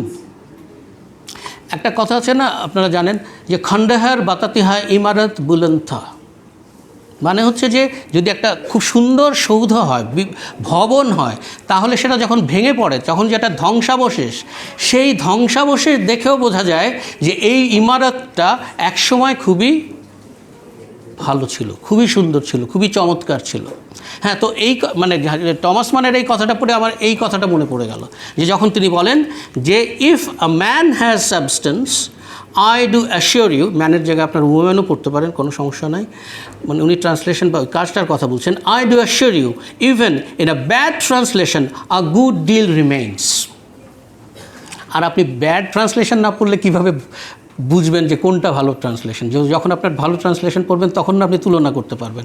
কিন্তু টমাস মান বলতে চাচ্ছি যে একটা খারাপ ট্রান্সলেশনের মধ্যেও যদি লেখাটা ভালো হয়, মূল লেখাটা যদি ভালো হয়, তাহলে সেই লেখার মধ্যে অনেক কিছু পাওয়া যায়। এবং যেটাকে তিনি বলছেন যে এই যে ফিবল আমি ট্রান্সলেশনগুলো পড়েছি, I consider this reading among my greatest cultural experiences. এবং আপনারা বাংলা সাহিত্যের শিক্ষার্থী, আপনারা জানেন যে বাংলা সাহিত্যটা তৈরি হয়েছিল এইভাবে, নানান অনুবাদ সেটাকে পুষ্টি সাধন করেছিল একেবারে গোড়া থেকে। তো এই অনুবাদগুলো যদি না হয়, এবং আপনি হয়তো ভাবেন যে এই লোক অনুবাদ করে, এই জন্য একেবারে খালি ওয়াজ করতেছে একেবারে অনুবাদের মানে ইয়ে নিয়ে, কিন্তু আপনি দেখবেন যে মানে অক্টাভিও পাজের মতো নোবেল প্রাইজ উইনার ভদ্রলোকও বলেছেন যে আসলে প্রতিটা আটারেন্সই হচ্ছে এক ধরনের ট্রান্সলেশন। কেমন আমি বলি আপনাদেরকে, এমনকি আমি যে বাংলায় কথা বলছি না, আপনারা তো বাঙালি, আপনারা তো বাংলাভাষী, তো আপনারাও কিন্তু বাংলাতেই শুনছেন, কিন্তু আপনি আপনার মতো করে আপনার শিক্ষা দীক্ষা, আপনার অভিজ্ঞতা, আপনার রুচি, কেউ হয়তো খুবই ক্যাজুয়ালি শুনছেন, স্যার আসতে বলেছেন, আজকে একটা সেমিনার হবে, জায়গাটা ভরতে হবে, সেই জন্য এসেছেন, কেউ উৎসাহ নিয়ে এসেছেন, কেউ আধো উৎসাহ আধো এসেছেন। তো তারা কিন্তু এইভাবে জিনিসটা, আমার এই কথাগুলোকে গ্রহণ করছেন, সবাই একভাবে গ্রহণ করছেন না। আমি যেমন আপনাদের সবাইকে একভাবে দেখছি না, যারা কাছেন তাদেরকে পুরো মুখটা হয়তো দেখছি, দূরে তাদেরকে একটা প্রোফাইল দেখছি, আপনারাও সেরকম। এই যে অনুবাদটা হচ্ছে বা একটা মৌলিক লেখা হচ্ছে, সেটাও কিন্তু আপনি আপনার রুচি অনুযায়ী, আপনার যেটা আগে বললাম যে আপনার পড়াশোনা অনুযায়ী, আপনার আগ্রহ অনুযায়ী এগুলোকে নিচ্ছেন। যার অনুবাদে আগ্রহ নাই, অ্যাটেন্ডেন্সে আগ্রহ আছে, সে হয়তো এসেছেন, কিন্তু যিনি অনুবাদেই আগ্রহী তিনি হয়তো অন্যভাবে এই কথাগুলোকে বা অন্য আরেকজনের কথাগুলোকে নিজের মতো করে ইন্টারপ্রেট করে নিচ্ছেন। তো ফলে আর তার মানে আপনার কাছে সেগুলো কিন্তু অনুদিত হয়ে যাচ্ছে, যদিও আমি বাংলাতেই কথা বলছি, আপনি আপনার মতো করে অনুবাদ করে নিচ্ছেন। এবং এই অনুবাদ প্রক্রিয়াটা শুধু ভাষার অনুবাদ না, আপনি একটু চিন্তা করলে বুঝবেন যে এটি সার্বক্ষণিকভাবে অনুবাদ। আপনি চলার পথে নানান ধরনের সিম্বল দেখছেন, সাইন দেখছেন, রোদ দেখছেন। তো রোদ দেখে আপনি বুঝতে পারছেন যে আজকে আবহাওয়াটা ভালো। মেঘলা থাকলে, অন্ধকার থাকলে আপনি সেটা অনুবাদ করে নিচ্ছেন বা বুঝে নিচ্ছেন যে আজকের আবহাওয়াটা খারাপ, ইত্যাদি ইত্যাদি। তো ফলে একটা অনুবীক্ষণের মানে অনুবাদের একটা প্রক্রিয়া আমাদের সার্বক্ষণিকভাবে চলছে। এবং একজনের হাসি, একজনের করমর্দন, একজনের ভ্রুকুটি, একজনের পোশাক আশাক, একজনের সব কিছু, মানে বাইরে পুরো দুনিয়াটাই একটা বই। এইটাকে কিন্তু আপনার সামনে একেবারে জাস্ট মেলে ধরা হয়েছে। এই কথাটা খুব সুন্দরভাবে আছে হচ্ছে নেম অফ দ্য রোজে। আপনারা যারা যদি নেম অফ দ্য রোজটা পড়েন ইংরেজি অনুবাদে, বাংলা অখাদ্য অনুবাদে না, তো ওই তখন আপনি দেখবেন যে তখন এই কথাটা বলা হচ্ছে the whole world is a book. আমরা বলি না যে মানে বই পড়ো বই পড়ো বই পড়ো বই পড়ো বলতে বলতে তো ছাত্রদের কানে পোকা নড়িয়ে দেয়। কিন্তু আসলে যিনি পড়তে জানেন তার কাছে এই পুরো জগৎটা, পুরো সংসারটা একটা বই, এবং তিনি তার মতো করে ইন্টারপ্রেট করে নেন। আসলে টেক্সট যদি 10টা থাকে, ইন্টারপ্রিটেশন আছে হয়তো 1 লক্ষ। টেক্সট বলে ওই অর্থে কিন্তু কিছু নাই। হ্যাঁ, মানে টেক্সটটাও এক ধরনের মানে মানে অনুবাদ। ওই হেগেলের থিসিস, অ্যান্টিথিসিস, সিনথেসিস, আবার ওই সিনথেসিসটাই হয়ে গেল আবার আরেকটা থিসিস। ওরকম করে একটা টেক্সট যখন আমি লিখলাম, সেই টেক্সটটাও আরেকটা মানে আপনি যখন টেক্সটটা লেখেন তখন কি আপনার চিন্তাটাকে আপনি অনুবাদ করেন? তো আপনার ভাষা, আপনার যে অনুভবটা, আপনার যে অভিজ্ঞতা, সেটাকে আপনি অনুবাদ করেন তো। এখন সেই অনুবাদটা আমরা কিন্তু সার্বক্ষণিকভাবে চলছে। এখন কে কত বিশ্বস্তভাবে অনুবাদ করতে পারছে, কে কত ভালোভাবে অনুবাদ করতে পারছে, সেটার উপর নির্ভর করে তাদের মানে বোধ বুদ্ধি। তো এই অনুবাদের বিশ্বস্ততা নিয়ে এই প্রসঙ্গে দুটো কথা বলতে চাই। এবং এইখানে আসার আগে বাংলা বিভাগের সভাপতির রুমে এটা নিয়ে একটু কথা হচ্ছে যে অনুবাদের বিশ্বস্ততা, অনুবাদের রাজনীতি। এবং এই যে অনুবাদের রাজনীতির যে একটা ব্যাপার আছে, বা এই যে আমরা প্রথমে বলেছিলাম না যে অনুবাদের প্রথমে সরে যায়, লস্ট ইন ট্রান্সলেশন। অনুবাদটা সরে গেছে। অনুবাদটা যেন একটা হচ্ছে মানে আমরা যদি তুলনা দেই, যেন ওই শ্বশুর বাড়িতে আসা মেয়েদের মতো বিয়ের পরে, ওর খালি দোষ ধরতেই থাকে। এর মানে তার যে কোনো গুণ আছে সেইটা কারোর চোখেই পড়ে না। হ্যাঁ, খালি দোষ ত্রুটি ধরতে থাকে। তো এখন তাহলে কতটা বিশ্বস্ত হবে একটা অনুবাদ? কতটা বিশ্বস্ত? তার পক্ষে কি অরিজিনালটা হওয়া সম্ভব? তাহলে তো অরিজিনালটা হলেই হয়। যে জন্য আমি বারবার বলছি যে অনুবাদ একটা আপোষ। এই আপোষটা আপনাকে মেনে ওই বইটার কাছে যেতে হবে, ওই বইটার কথা পড়তে হবে। তো এখন এই প্রসঙ্গে যদি বিশ্বস্ততার কথা আসি, তো এখন তো তো বলেই দিয়েছেন আমাদেরকে, নাবকভ বলছেন যে আমি চাই হচ্ছে একেবারে লিটারাল ট্রান্সলেশন।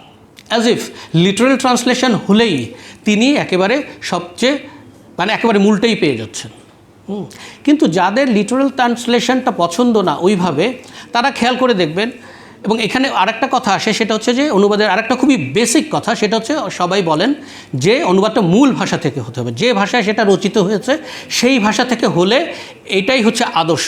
মানলাম আদর্শ, কিন্তু এটা কোনো গ্যারান্টি দেয় না যে এই অনুবাদটা সার্থক, বা এই অনুবাদটা মূলের রূপ, রস এবং এসেন্স, সারবস্তুটা আপনার কাছে তুলে ধরতে পারবে। এবং এটার অজস্র উদাহরণ কিন্তু আছে। আমি একবার একটা ফরাসি উপন্যাসের একটা অনুবাদ কিনেছিলাম দেখে, কি জানি বলে, প্রকাশক দেখে। প্রকাশক ছিল সাহিত্য একাডেমি, খুব বিখ্যাত প্রকাশক, তাদের ওখানে থেকে প্রকাশিত হয়েছে। সেটা ছিল স্তাদালের লাল ও কালো, স্কারলেট অ্যান্ড ব্ল্যাক।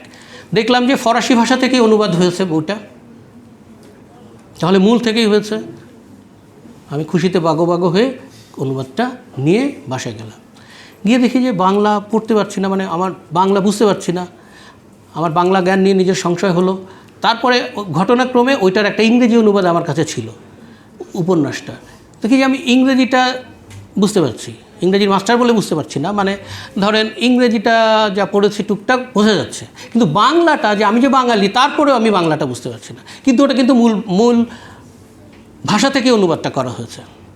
তার মানে হচ্ছে এইখানে এসে পড়ে অনুবাদের আরেকটা সূত্রের কথা, সেটা হচ্ছে আপনি মূল ভাষা থেকে করবেন ঠিকই, কিন্তু আপনার জ্ঞান হতে হবে বা আপনার মানে ভাষা জ্ঞান হতে হবে লক্ষ্য ভাষায় মূল ভাষার চাইতে বেশি।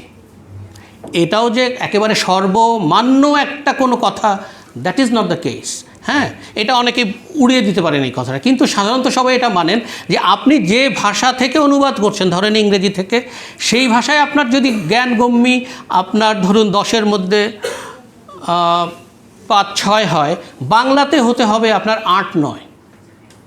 কারণ হচ্ছে যে আপনি যাদের কাছে তুলে ধরছেন তারা যেন এইটা বুঝতে পারে, তাদের সেই এবং এইটা তাদের কাছে যদি না পৌঁছায় তাহলে এক অর্থে কিন্তু আপনার অনুবাদটা ব্যর্থ। এবং এখানে একটা ইল মোটিভও কাজ করে বলে অনেকে মনে করেন, যারা এই যে অনুবাদের রাজনীতি বলতে যারা চিন্তা করেন, তারা কিন্তু এটাও ভাবেন যে এই যে আমি লিটারাল ট্রান্সলেশন করছি, বারবার লিটারাল ট্রান্সলেশনের আমি গুণগান গাচ্ছি, এটা অনেকটা আর্ট ফর আর্টস সেকের মতো হয়ে যাচ্ছে কিনা, যে আমি শুধু শিল্পের কথা ভাবছি, এর উপযোগিতাটার কথা ভাবছি না। কারণ হচ্ছে যে আমার যে রিডারশিপ, আমার যে পাঠক আছেন, তাদের কথা আমি একেবারে বিবেচনাই করলাম না।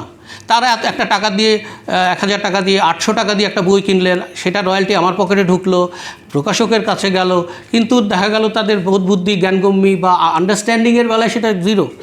জানতাম যদি শুভঙ্করের ফাঁকে আমার ঘরে পড়তো না হয় শূন্য। হ্যাঁ, তো শূন্যটা পড়ে গেল, কিন্তু আপনি তো তাদের কথা ভাবলেন না। এবং আপনার ওই লেখাটা, আপনার যে খুবই লিটারাল ট্রান্সলেশন, সেটা তাহলে কে পড়বে? তাহলে মূল ভাষা কেউ পড়বে সেই ট্রান্সলেশন? যে ভাষায় এটা রচিত হয়েছে সেটা কি কেউ পড়বে না। তাহলে আমাদের এখানের লেখকরাও পড়তে পারলো না, প্রায় বুঝলই না, খুবই একটা ছদ্ম একটা গৌরব নিয়ে বললো না এটা খুবই, কারণ বুঝতে না পারলে আমরা ভাবি যে তিনি খুব ভালো কথা বলেছেন। কারো কথা যদি আপনি খুব সহজে বুঝে যান, ওনার কথা তো সবই বুঝি, ওনার কোনো জ্ঞানগম্যি তো এমন কিছু উনি বলেন নাই, এমনভাবে বলেন নাই যেটা আসলে আমি জানি না, ভাবখানা এরকম। কিন্তু যার কথা ধরুন আপনি প্রায় 90%ই বুঝলেন না, ও বাবা, তাকে তো আমরা মহান জ্ঞানী মনে করি। তো এটা একটা এখন অনুবাদের ক্ষেত্রে যদি এরকম হয় তাহলে একটু মুশকিল। তো ফলে কিন্তু এখানে আবার বলছি যে আপনি যদি একজন অনুবাদের মতো এরকম একটা থ্যাঙ্কলেস জবে যদি আপনি নিমগ্ন হন, লস্ট ইন ট্রান্সলেশন, এবং যদি বিদিশা হয়ে যান, তাহলে আপনাকে কিন্তু আমি বলতে পারবো না যে ভাই তোমার অনুবাদটা হচ্ছে না, হ্যাঁ তুমি এটা পড়ো না, তুমি এটা করো না। আমি কিন্তু বলার এই অধিকারটা রাখি না। আমি বড়দের তার বইটা কিনবো না, বা আরও 2-1জনকে কী বলবো যে ভাই আমার এই বইটা ভালো লাগেনি, আমি কিছু বুঝি নাই, তুমি দেখো তোমার যদি টাকা থাকে, তোমার যদি রুচি থাকে, তোমার যদি সময় থাকে, তুমি কিনতে পারো, ইটস আপ টু ইউ। কিন্তু আমি আমার নিজের কথা বলছি যে আমি দেখব কয়েকটা জিনিস। সেটা হচ্ছে যে প্রথম কথা হচ্ছে যে আমি চাই আমার পাঠক যেন এটা পড়তে পারেন। কিন্তু পড়তে পারেন মানে কি, সেবা প্রকাশনীর পাঠকের মতো করে একেবারেই তাদের জন্য আমি সহজপাচ্য একেবারে স্পুন ফিডিং করে দেব না, যদি সেই লেখাটা সেরকম থাকে। খুব যদি সহজ সরল কোনো লেখা থাকে সেরকম, তাহলে আমার কোনো কথা নাই। কিন্তু যদি এরকম করে ওই যে ভানুর মতো, আমার এখানে 2-3টে কথা আছে, যদি এরকম একটা রচনা হয় যেটা আপাতত সেই অর্থে খুব সহজ সরল নয়, আমি চেষ্টা করব, যেটা আগে বলেছি, যে বাংলা ভাষার সিনট্যাক্সের সাথে বাংলা ভাষার চারিত্রিক বৈশিষ্ট্যর সাথে যত দূর সম্ভব কম বেইমানি করে, কারণ আমার মাথার উপর তো খাড়া ঝুলছেই ট্রান্সলেটার ট্রেইটার, তো সেই ভাষাটা সাথে বেইমানি যতদূর সম্ভব কম করে, তার মানে হচ্ছে বাংলাটা যাতে পড়া যায় আমি আমার পাঠকের কাছে তুলে দিতে চাইব। এবং তার মানে হচ্ছে আমি আশা করব আমার পাঠক খানিকটা এগিয়ে আসবেন, একটু এগিয়ে এসে সেই লেখাটা পড়ার মতো তার আগ্রহ এবং তিনি সময় এবং পরিশ্রমটা দেবেন। তিনি আশা করবেন না যে এটা আমি ঘুমাতে যাওয়ার আগে পড়ে ফেলতে পারবো বা পড়ে ফেলবো। তো ফলে এই বিশ্বস্ততার ব্যাপারটা এবং এই রাজনীতির ব্যাপারটা, এবং রাজনীতির ব্যাপারটা কেমন, যেমন আপনি যখন একটা জনগোষ্ঠীকে আপনার তাবে রাখতে চান, তয় চন্দ্রবিন্দু আছে না আকার, হ্যাঁ, তাবে আপনার আন্ডারে রাখতে চান, আপনি যদি কন্ট্রোল করতে চান, তখন ভাষা একটা খুবই বড় উপাদান যে তাকে নিয়ন্ত্রণ করার। ফলে আপনি চাইবেন যে তার এবং উপনিবেশ যারা স্থাপন করেন বা এখন তার সেই অর্থে উপনিবেশের যুগ না, এখন উপনিবেশের মানে উপনিবেশ উত্তরকালের সময়, তো সেই সময় পরোক্ষভাবে এই উপনিবেশ স্থাপন করা হয়, তাদেরকে শাসন শোষণ করা হয়। তো তারা চাইবেন যে তারা আমার আগেও চাইতেন, এখন চান যে তারা আমার সংস্কৃতির সাথে পরিচিত হোক, আমার ভাষার সাথে পরিচিত। এই যে আপনারা বাইরে পড়তে যান, বাইরে যে আপনারা পড়তে যান, আপনারা যে গবেষণা করতে যান, কেন তাদের ভাষাতেই তাদের ভাষা শিখেই আপনাদেরকে কিন্তু আপনাকে গবেষণাটা করতে হবে, এবং অনেক ক্ষেত্রেই যে তাদের ভাষাতেই লিখতে হবে। এখানে বিশেষ করে ইংরেজি ভাষায় লিখতে হবে, ইংরেজি ভাষায় লিখতে হবে। তো এইটা কি এক ধরনের আধিপত্য নয়? আপনি তো সারা জীবন আমরা যে উচ্চশিক্ষা চাই, উচ্চশিক্ষা চাই সর্বস্তরে, বাংলা মাধ্যমে উচ্চশিক্ষা চাই বলি বটে, কিন্তু দেখা যায় যে আমরা আসলে ইংরেজিতেই করতে পারলে সুখী হই। এবং আমাদের যারা শিক্ষক আছেন, একটা কথার সাথে আর একটা চলে যাচ্ছে, একটার সাথে আমি তাল রাখতে পারছি না, তো তারা কিন্তু এই ইংরেজি ভাষাতেই কিন্তু রচনা লিখতে, বিশেষ করে বিভিন্ন পারলে বাংলা ভাষার শিক্ষকরাও হয়তো ইংরেজিতে লিখতে চাইতেন একটা সময়। ডিপার্টমেন্ট অফ বাংলা হয়ে যেতে পারে কোনো দিন বাংলাদেশ, হ্যাঁ, যে ডিপার্টমেন্ট অফ বাংলা বা বেঙ্গলি, হ্যাঁ বাংলা, হ্যাঁ এখানে বাংলা আর বেঙ্গলি, অনেকে কিন্তু এই যে বেঙ্গলি শব্দটা বাংলা বলতে চান না, বেঙ্গলি বলেন।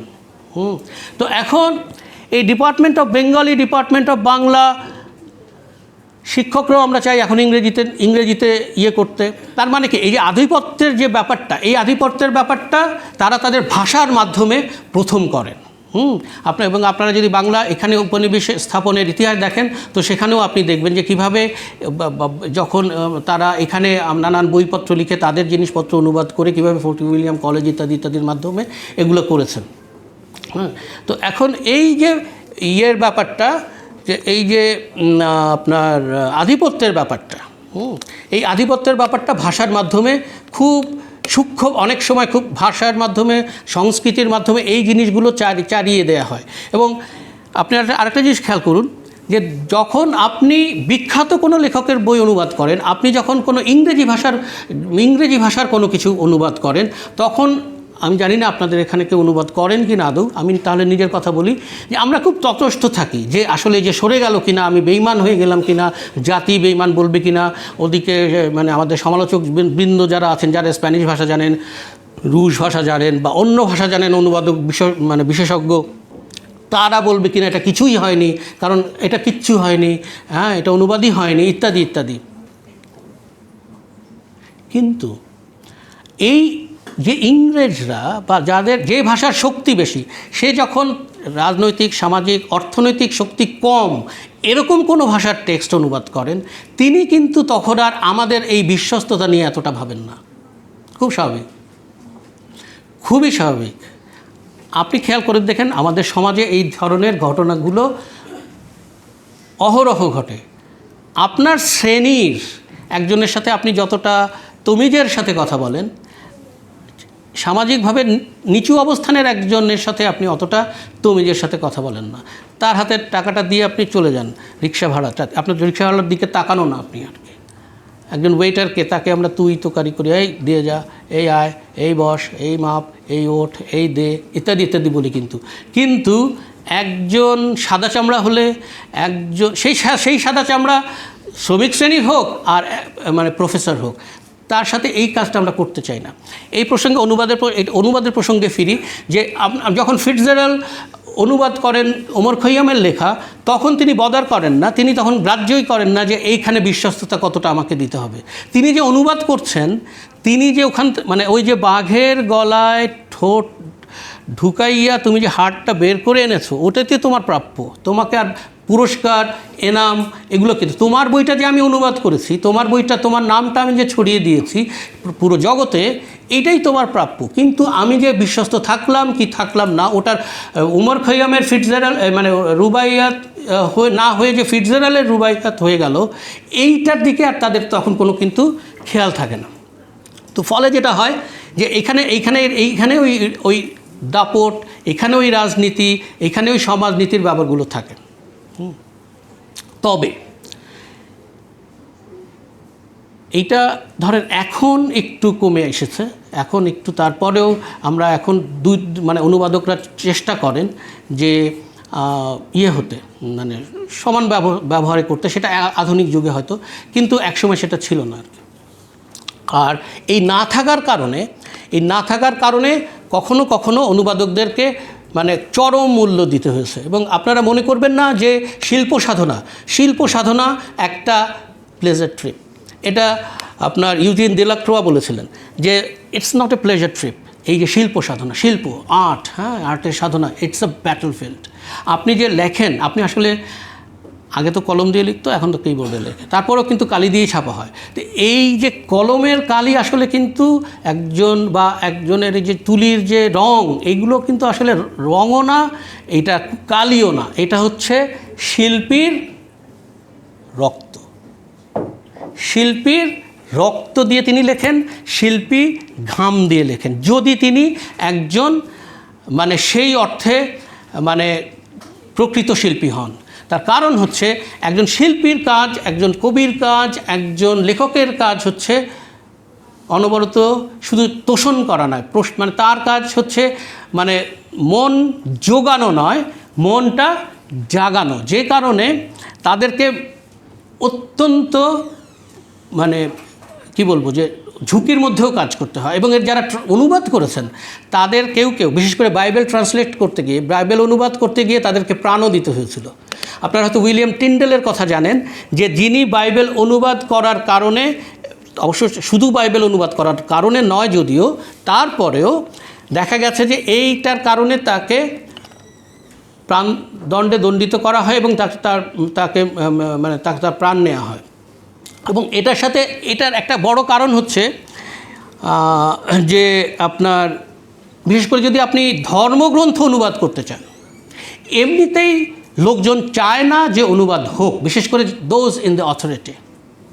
তারা চায় না যে অনুবাদ হোক। বিশেষ করে ধরুন আইনের ভাষা কেন এত জটিল হয়, আইনের ভাষা কেন ইংরেজিতেই হয়? আইন তো আমাদের জন্য, তো আমরা বাংলাভাষী, হয়তো আরও অন্য ভাষীর লোকজনও আছে টুকটাক, তো এখন তাদের ভাষা কেন অনুবাদ হয় না, ইংরেজিতেই কেন এটা অনুবাদ হতে হবে? এবং ইংরেজি ঠিক আছে, ইংরেজিতেই হোক। ইংরেজিতে বলতে আজকে আমরা যে ধরনের গদগদভাবে থাকি, ইংরেজি বললেই নম ভাব করি, এই ইংরেজি কিন্তু একসময় সেটা ছিল না। আপনারা জানেন হয়তো, যখন শেক্সপিয়ারের জন্ম হয় কত সালে? 1564 নাকি? আরেকটা কোটেশন পড়ি, শিক্ষক মানুষ তো একটু কোটেশন দিতে ভালো লাগে। এইখানে এটা হচ্ছে ইংরেজি সাহিত্যের ইতিহাসের একটা বই, এবং এই ইতিহাসের বইও কিন্তু আমি এই প্রাসঙ্গিকভাবে বলে রাখি, অনুবাদের উপরে আলাদা কোনো চ্যাপ্টার সাধারণত থাকে না। দীনেশচন্দ্র সেনকে হাজারো সালাম, তিনি তর্জমার যুগ বলে একটা চ্যাপ্টার রেখেছিলেন। তো এইটা হচ্ছে ইংরেজি সাহিত্যের একটা ইতিহাসের বই। এইটা হচ্ছে দি এজ অফ শেক্সপিয়ার, এটারও দ্বিতীয় খণ্ড। এটা পুরোটাই শেক্সপিয়ারের উপরে নিবেদিত, সাধারণত প্রত্যেকটা খণ্ড অন্য অনেকের সাথে একসাথে, এটা শুধু শেক্সপিয়ার। তো এখানে একটা লেখা আছে, the English language in the age of Shakespeare. ওখানে চার্লস বারবার নামে একজন ভদ্রলোক একটা লেখা, খুব চমৎকার একটা লেখা লিখেছে। সেটা অল্প কিছু পড়বো আপনাদের জন্য। বাংলাতেও একটু অনুবাদ করেছিলাম, সেটা তার আগে একটু ইংরেজি পড়ি। ইংরেজি পড়লে মনে হয় যেন আমার লেকচারটা আর একটু ভালো হবে, একটু সার সম্বলিত হবে। উনি বলছেন, in 1564 when Shakespeare was born, the English language was spoken by about 4 million people in England. 4 million people, 1564 সালে। তারপরে 4 মিলিয়ন মানে 40 লাখ। শুধু ইংল্যান্ডে না, ইংল্যান্ড অ্যান্ড সাদার্ন স্কটল্যান্ড, শুধু ইংল্যান্ড আর সাদার্ন স্কটল্যান্ড মিলে 40 lakh. And the remaining part of the British Isles were still predominantly Celtic speaking. Celtic ভাষী, বাকি পুরোটা। Outside Britain the language was hardly known. ব্রিটেনের বাইরে না, সব ভাষাটার কথা কেউ জানেই না, অনেকটা বাংলার মতো। বাংলাদেশের বাইরে হয়তো কেউ জানেই না বাংলা ভাষার কথা। And was held in little esteem, মানে সম্মান টম্মানও নাই তেমন একটা। জানে না, এবং জানলেও পাত্তা নাই। Even in England the prestige of English was low. ইংল্যান্ডেও 1564 সালে, তখন কিন্তু খেয়াল করেন চসার লিখে মরে গেছেন। চসার তার ক্যান্টারবেরি টেলস লিখে কিন্তু যে বিখ্যাত লেখা সেইটা লিখে তিনি মরে গেছেন। তারপরেও হ্যাঁ, even in England the prestige of English was low, though this was something that changed during Shakespeare's lifetime. শেক্সপিয়ারের লাইফটাইমে এই এতগুলো নাটক লিখেছেন, 34টা, এত সুন্দর সুন্দর নানান জায়গার থেকে নিয়ে, হ্যাঁ, আলাউলের মতো হয়তো না, তার একটু বেশি করে, তো একটু তো চেঞ্জ হবেই। তো তারপরে বলছেন England was often compared unfavourably with French, Italian and Spanish. Italian স্প্যানিশের তুলনায় ইংরেজির গুরুত্ব ছিল না তেমন। And above all with the classical Latin and Greek. এরপরেই সেই কথাটা উনি বলবেন যেটার জন্য আমি আপনাদেরকে কথাটা বলছি, এই কোটেশনটা দিচ্ছি। Compared to these languages, it was said to be deficient in vocabulary. Vocabulary একদমই নাই, খুবই কম এইসব ভাষার তুলনায়, মানে ফ্রেঞ্চ, ইটালিয়ান আর স্প্যানিশের তুলনায়। অ্যান্ড টু বি বারবারাস, কোটেশনের মধ্যে রেখেছেন, উনি বলছেন অ্যান্ড টু বি বারবারাস, ইংরেজি ভাষাকে তিনি বলছেন যে বর্বর একটা ভাষা। কারণ অ্যান্ড ল্যাকিং ইন এলোকুয়েন্স। পরে আরেক জায়গায় বলবেন রুট, ইংরেজির ভাষা হচ্ছে রুট অ্যান্ড বারবারাস, বর্বর একটা ভাষা। কারণ এখানে শব্দ নাই, এই শব্দ দিয়ে আপনি ইংরেজি, মানে ধরেন বিজ্ঞান আলোচনা করতে পারেন না ইংরেজি ভাষা সম্পর্কে, মাইন্ড ইন, বাংলা ভাষা সম্পর্কে বলছেন না, কিন্তু এটা বলছে ইংরেজি ভাষা। চার্লস বারবার বলছেন, বা সেই সময়কার লোকজন বলছেন যে বিজ্ঞান আলোচনা করা যায় না, দর্শন আলোচনা করা যায় না, সাহিত্য সেই মতো নাই, ইত্যাদি ইত্যাদি। ফলে এই ভাষা একেবারেই বারবারাস, এবং বরং কোন ভাষা ব্যবহার করতে হবে, ল্যাটিন ভাষাটাকে ব্যবহার করতে হবে। তো এখন সেই ভাষা থেকে যেটা বারবারাস ল্যাঙ্গুয়েজ ছিল সেটাকে এখন কি বলা হয়, এখন বলা হয় the bastard language. Bastard language কেন বলা হয়, এই নামে একটা বইও আছে বাংলা ইংরেজির ইতিহাস নিয়ে, যে বাস্টার্ড বলা হয় এই কারণে যে এমন কোনো ভাষা অলমোস্ট নাই দুনিয়াতে প্রায় এমন কোনো ভাষা নাই যেখান থেকে ইংরেজি তার শব্দ নেয় নাই, ইংরেজি তার শব্দ নেয় নাই। এতে আমরা আবার উৎসাহিত যেন না হয়ে যাই, কারণ হচ্ছে আমাদের একটা প্রবণতা হচ্ছে যে কোনো ধরনের, এই যে ইংরেজরা কিন্তু ওই অবস্থা থেকে এই অবস্থায় এসেছে, কীভাবে এসেছে তারই বর্ণনা এখানে দেওয়া হয়েছে। প্রথমে তারা শব্দ, যেহেতু বলেছে যে এলোকোয়েন্ট, মানে না ভাষাটা শব্দ নাই, তো ওরা বলেছে যে যারা ইংরেজি ভাষার ব্যবহারের পক্ষে ছিল তারা বলেছে শব্দ নাই, তাহলে আমি শব্দ ধার নিব। ভাষাতে শব্দ ধার নিলে কিন্তু ফেরত দিতে হয় না, আপনারা জানেন তো, ব্যাংক থেকে টাকা ধার নিলে ফেরত দিতে হয়। সুতরাং ধার কথাটা ভাষার ক্ষেত্রে ব্যবহার করা যায় কিনা সেটা একটা কথা। তো যাই হোক, তো ধার নিব, তৈরি করব, ইত্যাদি ইত্যাদি করে আমার ভাষা আমি সমৃদ্ধ করব। কিন্তু আমরা বাংলা ভাষা, এই যে আমি যেটা বললাম যে ইংরেজি বাস্টার্ড ল্যাঙ্গুয়েজ, শুধু অনেক শব্দ আমাকে নিতে হবে। তো এখন এইখানে আমরা কিন্তু অনবরত নিচ্ছি, কোনো ধরনের চেষ্টা চরিত্র না করে, বাংলা ইংরেজি যেহেতু রেডিমেড আছে, শুধু ইংরেজি থেকেই ঠাসঠুস মানে সমস্ত শব্দ নিয়ে নিচ্ছি।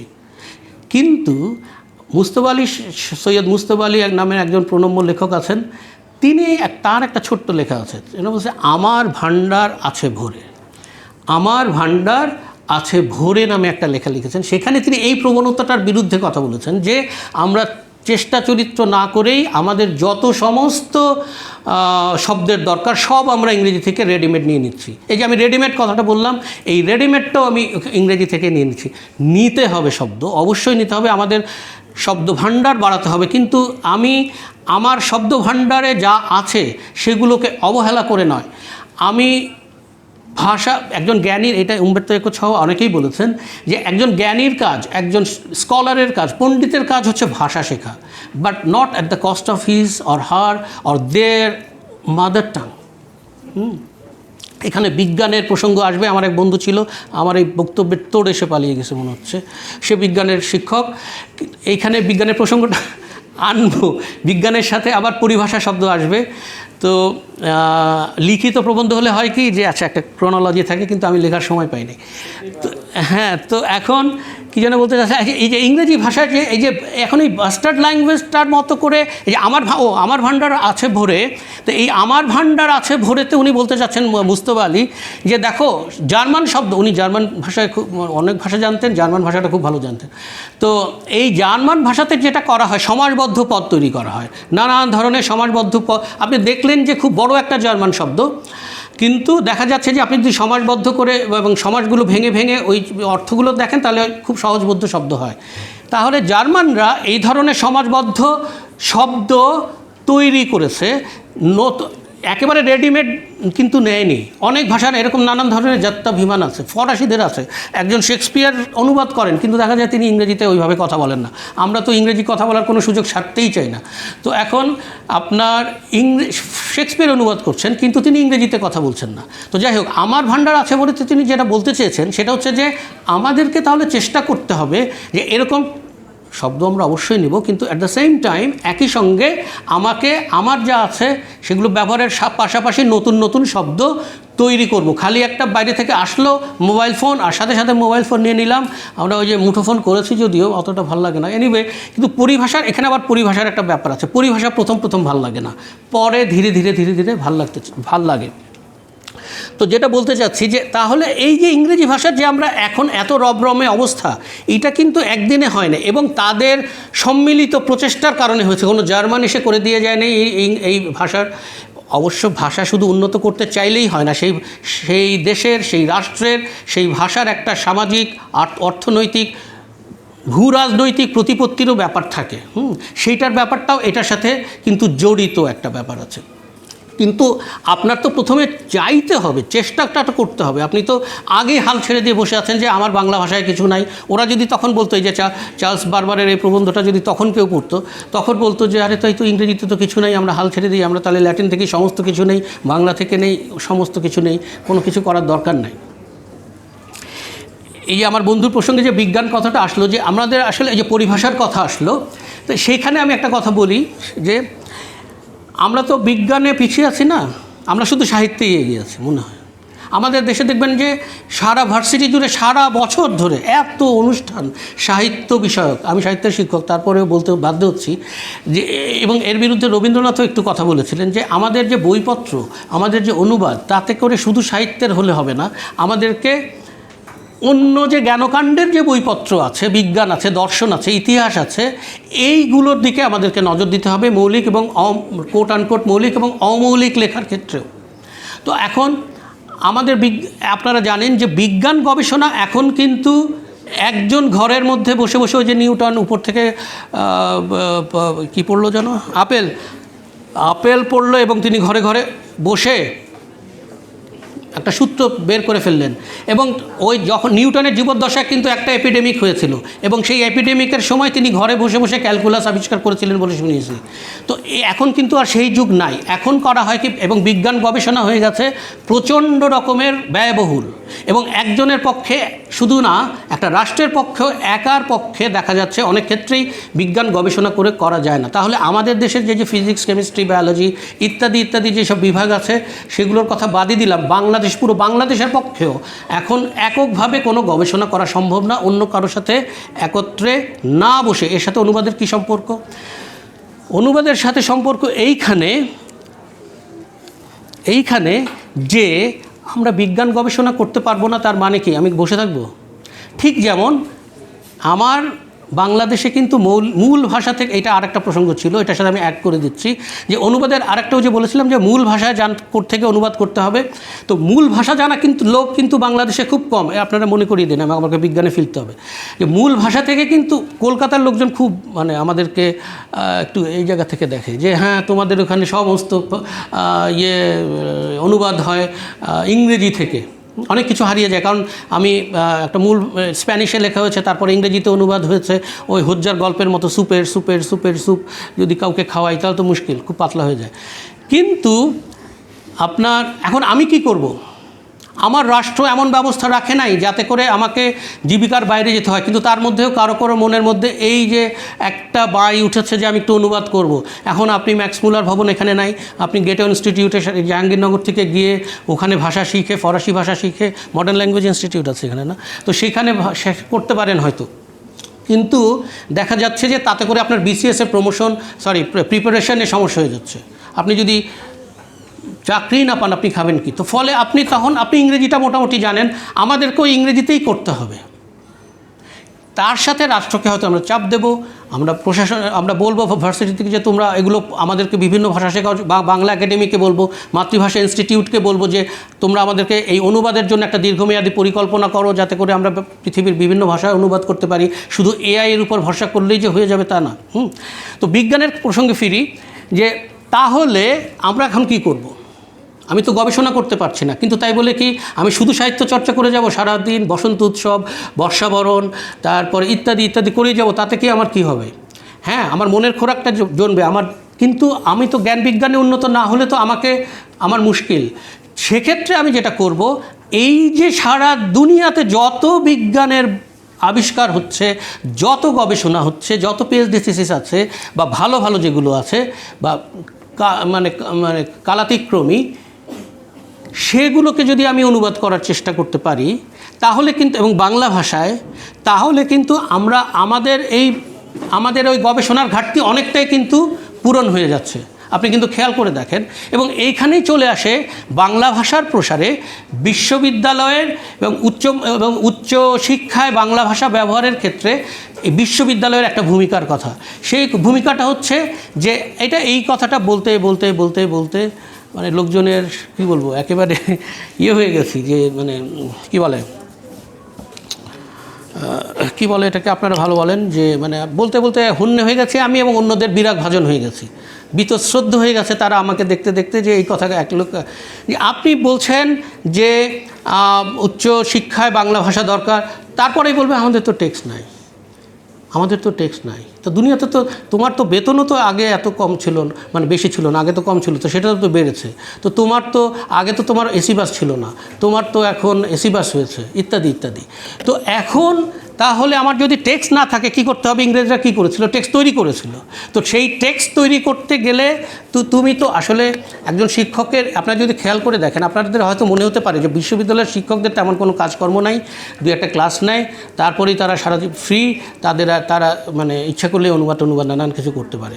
কিন্তু আপনি ঘটনাটা আসলে তা না। একজন বিশ্ববিদ্যালয়ের শিক্ষক কত মানে ধরনের কাজে ব্যস্ত থাকেন যদি তিনি থাকতে চান, এবং কীরকম স্ট্রেসের মধ্যে দিয়ে যারা যান, এবং সেই সংসার পালন করতে গিয়ে তার করে টোরে সামাজিকতা করে, ক্লাস সামলে, পরীক্ষার রেজাল্ট দিয়ে, ইত্যাদি ইত্যাদি। আপনার ওই যে ডেইলি স্টারে কিছুদিন আগে একটা লেখা বেরিয়েছিল, ওটা পড়ে নিন একটু। তো আমি যেটা বলতে যাচ্ছি, যে এখন এই যে এই টেক্সটগুলো তৈরি করার ক্ষেত্রে আপনি যে বলছেন টেক্সট নাই, অ্যানথ্রোপোলজি টেক্সট নাই, যেটা ওই যে ইংরেজরাও বলেছিল যে আমাদের তো ইংরেজিতে ভাষাই নাই, পরিভাষাই নাই। তো আপনি যদি এই বিশ্ববিদ্যালয়গুলো, কতগুলো বিশ্ববিদ্যালয় আছে পাবলিক এখন? প্রায় 50-এর উপরে, তাই না? তো এখন আপনি শুধু তাহলে এই বিশ্ববিদ্যালয়ে নানান বিভাগ আছে, নানান শিক্ষক আছে, তাদের প্রমোশনের নিয়ম নীতি আছে, সেখানে তারা খালি যদি আর্টিকেল লেখেন, করতেই পারেন, গবেষণা করতেই পারেন, গবেষণা খুবই জরুরি, কিন্তু অ্যাট দ্য সেম টাইম অনুবাদটাও তো জরুরি। অনুবাদটা কেন জরুরি আমি বলবো, একটু দাঁড়ান। এবং এই বিজ্ঞানের প্রসঙ্গেই অনুবাদটা কতটা জরুরি সেইটা একটু বলি। এই বইটা একটা অসাধারণ বই, সেখান থেকে আবার একটা কোট করি, সেটা হচ্ছে, দুটো কোটেশন পড়বো, আপনারা একটু ধৈর্য নিয়ে, আপনাদের বাস টাসের তাড়া আছে আমি জানি, এরকম আমাদেরও থাকে,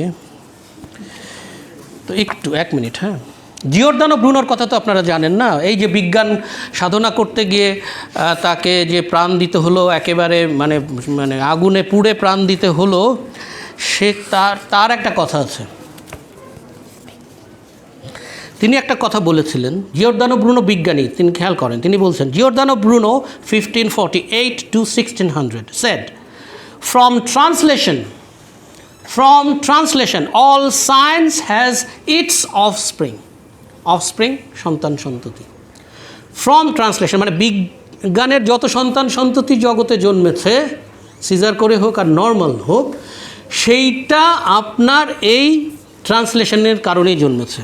এবং আরেকজন ভদ্রলোক, তিনিও খুবই বিখ্যাত ট্রান্সলেশনের জন্য, হেনরি ফিশবাক, তিনি বলছেন, translation was the key to scientific progress, as it unlocked for each successive inventor and discoverer the mind of predecessors who expressed their innovative thoughts in another language. মানে এই যে আপনি এক বিজ্ঞানী রাশিয়ান, এক বিজ্ঞানী জার্মান, এক বিজ্ঞানী অন্য ভাষার, তো এখন তাদের কথা আপনি অনুবাদ ছাড়া কিভাবে জানবেন? বিজ্ঞানের কথা। এবং আপনারা জানেন যে ইউরোপে যখন অন্ধকার যুগ নেমে আসে একটা অংশে, ইউরোপের একটা অংশে, তখন এই তাদের জ্ঞান, মানে তাদের যে জ্ঞান বিজ্ঞান সেগুলো আরবিতে অনুদিত হয়ে তারপরে আবার রিট্রান্সলেটেড হয়ে যে রেনেসার জন্ম দিয়েছিল বা ইত্যাদি ইত্যাদি। তার মানে হচ্ছে যে, এবং সেটাই ফিশব্যাকও বলছেন, হেনরি ফিশব্যাকও তাই বলছেন, যে এই যে প্রেডিসেসরদের যে জ্ঞানগম্যী, হ্যাঁ, তারা যদি জায়ান্ট হতে পারেন, তো তাদের যে জ্ঞানগম্যী সেটা আপনি জেনেছেন কিভাবে? অনুবাদের মাধ্যমে।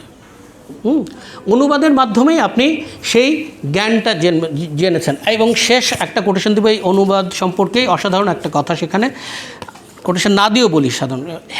মানে ন্যাথানিয়েল বাউডিচ বলে একজন ভদ্রলোক ছিলেন, বিজ্ঞানী।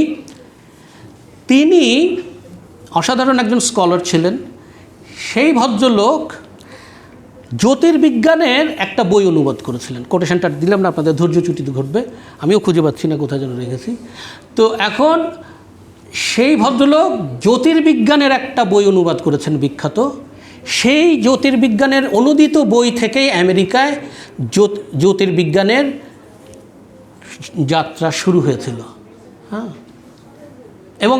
এবং সরকারিভাবে এই জ্যোতির্বিজ্ঞানটা মানে অ্যাকসেপ্টেড হয়েছিল যে আচ্ছা ঠিক আছে, এখানে আমরা কিছু পয়সা ঢালি। সরকার কিন্তু আপনার জ্ঞান বিজ্ঞানে পয়সা ঢালতে চায় না, জানেন তো আপনি, যদি না সেটা যুদ্ধের কাজে লাগে। কারণ টলস্টয় বলেছিলেন যে অশিক্ষিত প্রশ্নহীন জনগণই হচ্ছে শাসকের শক্তি। তো সেই শাসক কেন জ্ঞান বিজ্ঞানে টাকা ঢালে? কারণ তাকে তার শত্রুর কথা ভাবতে হয়, তাকে পরাস্ত করার কথা ভাবতে হয়। এবং সেই পরাস্ত, এটি একটু অপ্রাসঙ্গিক মনে হতে পারে কথাটা, তো সেই পরাস্ত করার ক্ষেত্রে তাকে জ্ঞান বিজ্ঞানে টাকা ঢালতে হয়। এবং জ্ঞান বিজ্ঞানে টাকা ঢালতে গেলে তাকে পুঁজিপতিদের ডাকতে হয়। পুঁজিপতিরাও তাদের ব্যবসা দেখে, আবার ওদিকে জ্ঞান বিজ্ঞান দেখে। এবং রাষ্ট্র চায় যে ফলিত বিজ্ঞানটা দেখতে, ওই মানে আপনার থিওরিটিক্যাল বিজ্ঞানটা কিন্তু ওইভাবে সে দেখতে চায় না। তো যাই হোক, তো এখন আমাদের রাষ্ট্র যে চায় না যে আমরা ক্ষুণ্ণবৃত্তির বাইরে কিছু ভাবি, জ্ঞান বিজ্ঞান নিয়ে কথা বলি, এই ধরনের সেমিনার হোক, হ্যাঁ, সেইটার একটা বড় কারণ হচ্ছে যে আপনি তো ওই যে যার শিল যার নোড়া তারই ভাঙি দাঁতের গোড়া, হ্যাঁ, ওই হ্যাঁ আছে না, আপনারা দেখেছেন চারুলতা, ওখানে একটা চরিত্র এরকম বলে, যার শিল যার নোড়া তারই ভাঙি দাঁতের গোড়া। তো এখন আপনি সরকারের কাছ থেকে টাকা নেবেন, ইউজিসির কাছ থেকে, তারপরে ইউজিসির কাছ থেকে টাকা নিয়ে এরকম বিশ্ববিদ্যালয় বানাবেন, তারপরে লোকজনকে উন্নত করবেন, তারপরে আবার সরকারের এই সিদ্ধান্তের বিরুদ্ধে আপনারা মিছিল করে বৈষম্য বিরোধী আন্দোলন করে তাকে সরিয়ে দিবেন। তো কেন চাইবে সে? তো ফলে কিন্তু ঘটনা হচ্ছে যে কখনো কখনো এটা রোধ করা যায় না, হ্যাঁ, যে মানে সে তো এখন চায় বিজ্ঞানের উন্নতি, কারণ অন্তত বিজ্ঞান এবং আমাদের স্বাস্থ্যগত যত সব অনেক আবিষ্কারই হয়েছে, আসলে ওই সব যুদ্ধ বিগ্রহে কিভাবে কোনটা সহজভাবে করা যায়, সেটার জন্য শত্রুকে মারা যায় কিভাবে, সেইটার কাছ থেকে যাক অন্য প্রসঙ্গে চলে যায়। এখন আরেকটা খুব সেন্সিটিভ একটা প্রসঙ্গে যাই, সেইটা হচ্ছে যে অনুবাদের ক্ষেত্রে আপনারা প্রায় আপনারা নাক সিটকান, এটা তো অনুমতি নিয়ে করা হয় নাই, এটা একটা চুরি কাজ করেছে অনুবাদক, হ্যাঁ, বলেন না, এটা প্রায় বলেন। কপিরাইট প্রসঙ্গটা একটা খুবই জ্বলন্ত প্রসঙ্গ আছে আর কি, হ্যাঁ।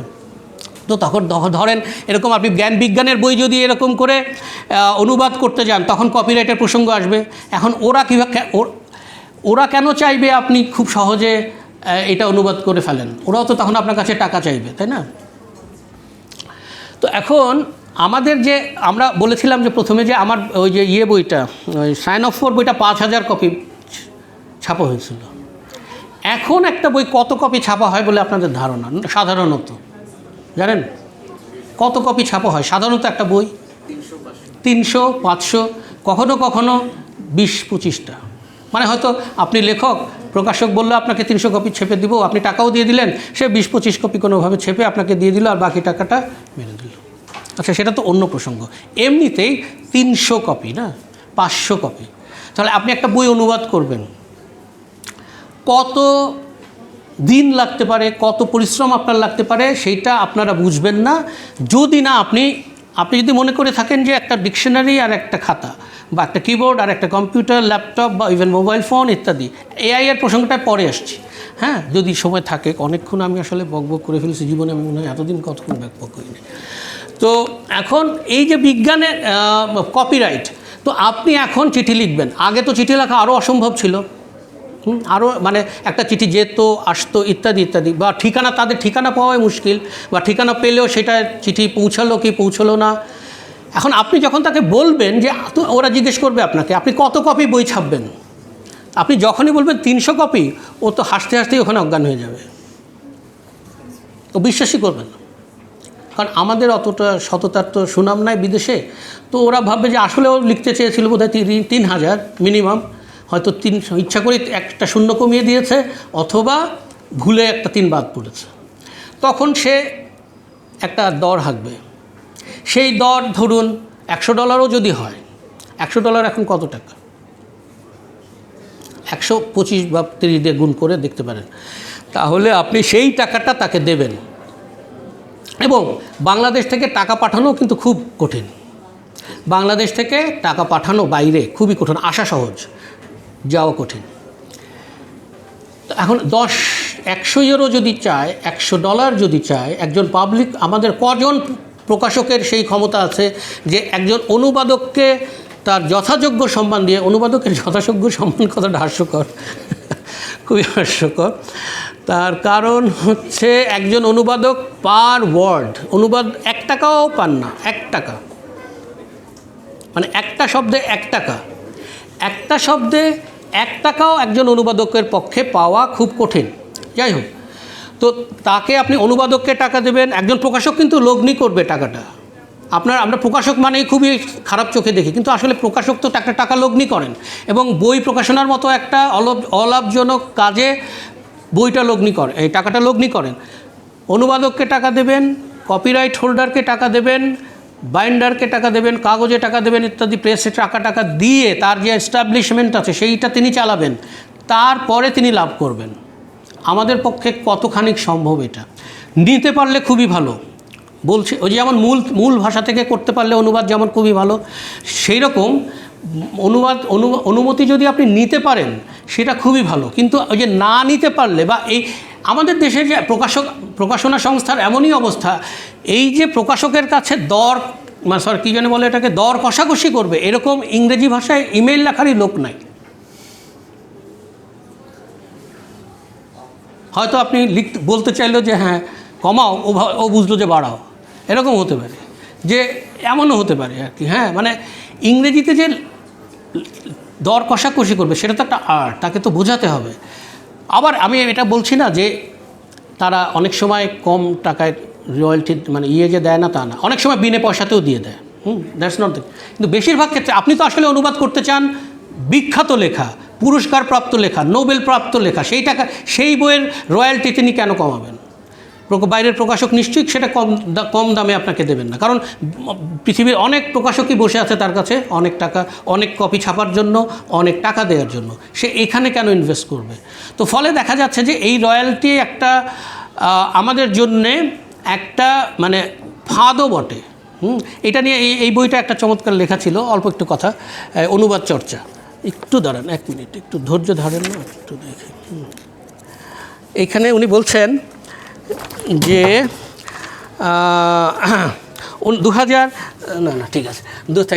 2009 সাল অসমীয়া লেখক ইমরান হুসাইনের একটি ইংরেজি অনুদিত গল্প টাইমস অফ ইন্ডিয়ায় তার তৎকালিক সুমুদ্রিত পত্রিকা আমার সময়ে বেরুলো। পরপরই আমার কাছে লেখকের ফোন, নানান জেরা, আমি কেন অনুমতি নেই, শিরোনাম পাল্টে দিয়েছি কেন, ইত্যাদি ইত্যাদি।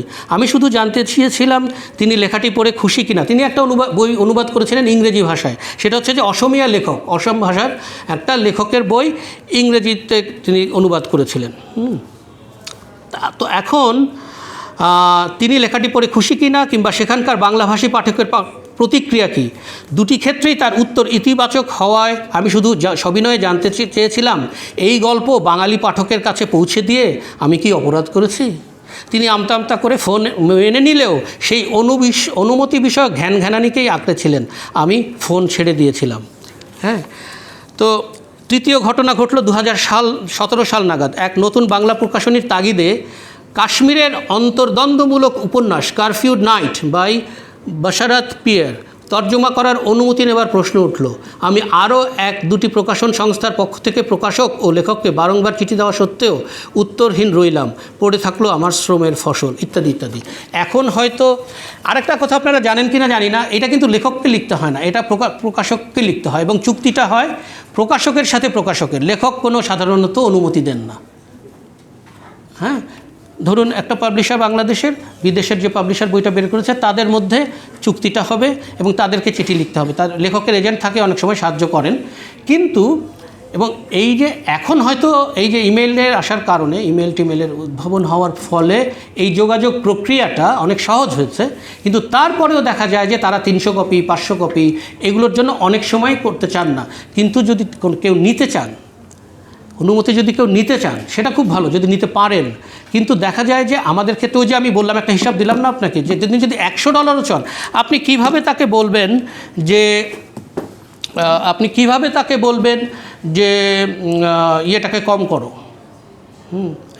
আমি তো 10 ইউরোর বেশি দিতে পারছি না।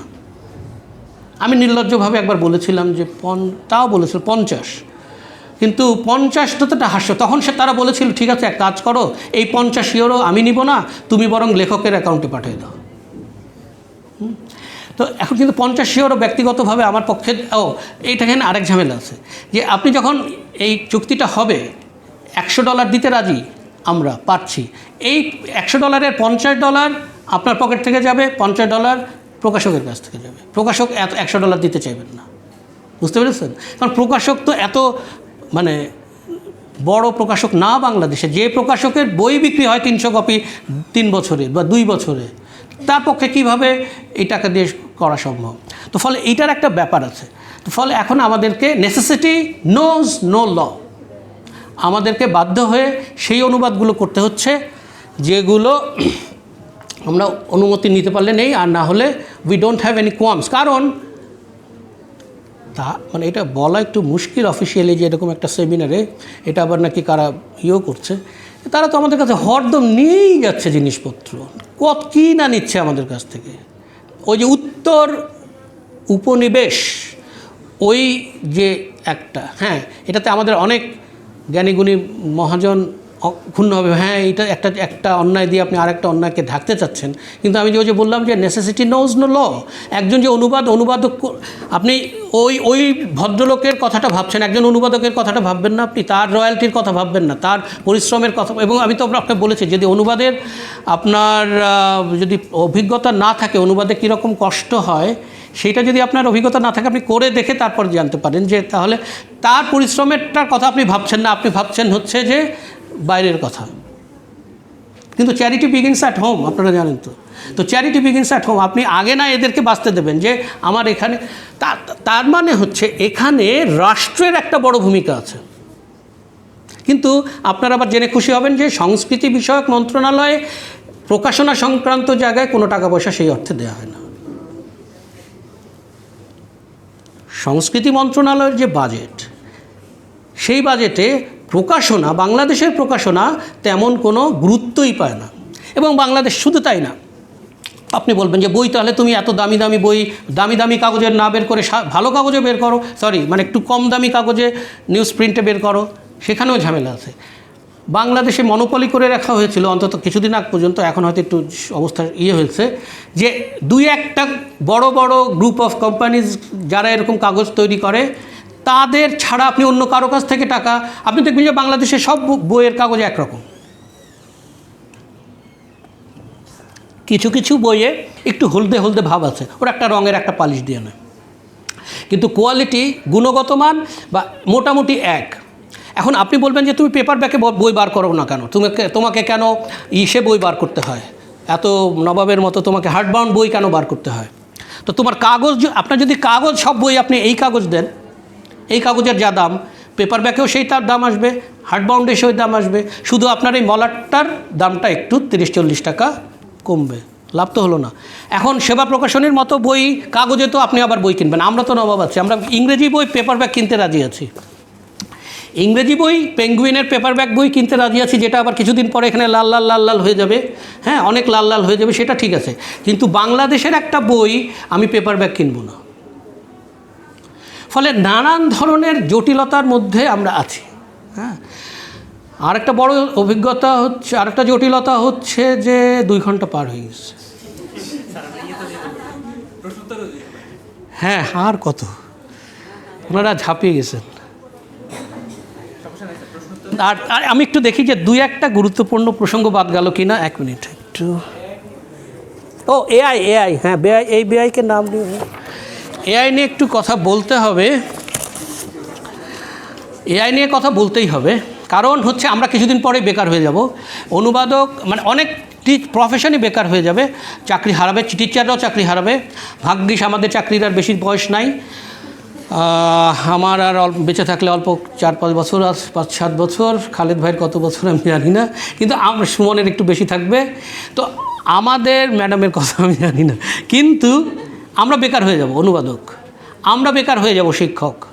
এখনই অলরেডি বেকার হয়ে গেছে, কারণ ইউটিউবে আপনি এত ভালো ভালো লেকচার পাবেন যে খামোখা ওই বাসা থেকে এত কষ্ট করে শুধু অ্যাটেন্ডেন্সের জন্য, ওই আমলনামার জন্য আসে লোকে।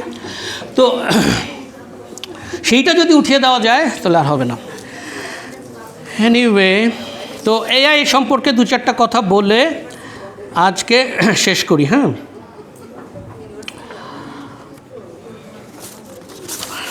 এআই এমনিতেই তো আমাদের বাংলা ভাষার অনুবাদের কোনো মান টান তেমন নাই। আমি এমনও অনুবাদক প্রকাশ্যেই ঘোষণা দিয়েছেন, মানে তাকে নিন্দামন্দ করছি না, কিন্তু তার প্যাশনটার আমি অবশ্যই গুরুত্ব দেই। 5-7 বছরে তিনি 110টা বই অনুবাদ করেছেন, 5-7 বছরে। এবং সেই বইগুলো যে সবই শিশুপাঠ্য বই, ছোট ছোট বই, তা কিন্তু না। হ্যাঁ, তিনি বেশ কিছু গুরুত্বপূর্ণ বইও অনুবাদ করেছেন, কিন্তু 5 বছরে 100টা। তো ধরেন আমার নিঃসঙ্গতা করতে লেগেছিল 5 বছর, গোলাপের নাম 16 বছর, 3 বোন নামে একটা বই, সেটাও সব ফেলে রেখেছিলাম 22 বছর। তো এখন উনি 5 বছরে 100টা বই অনুবাদ করেছিলেন।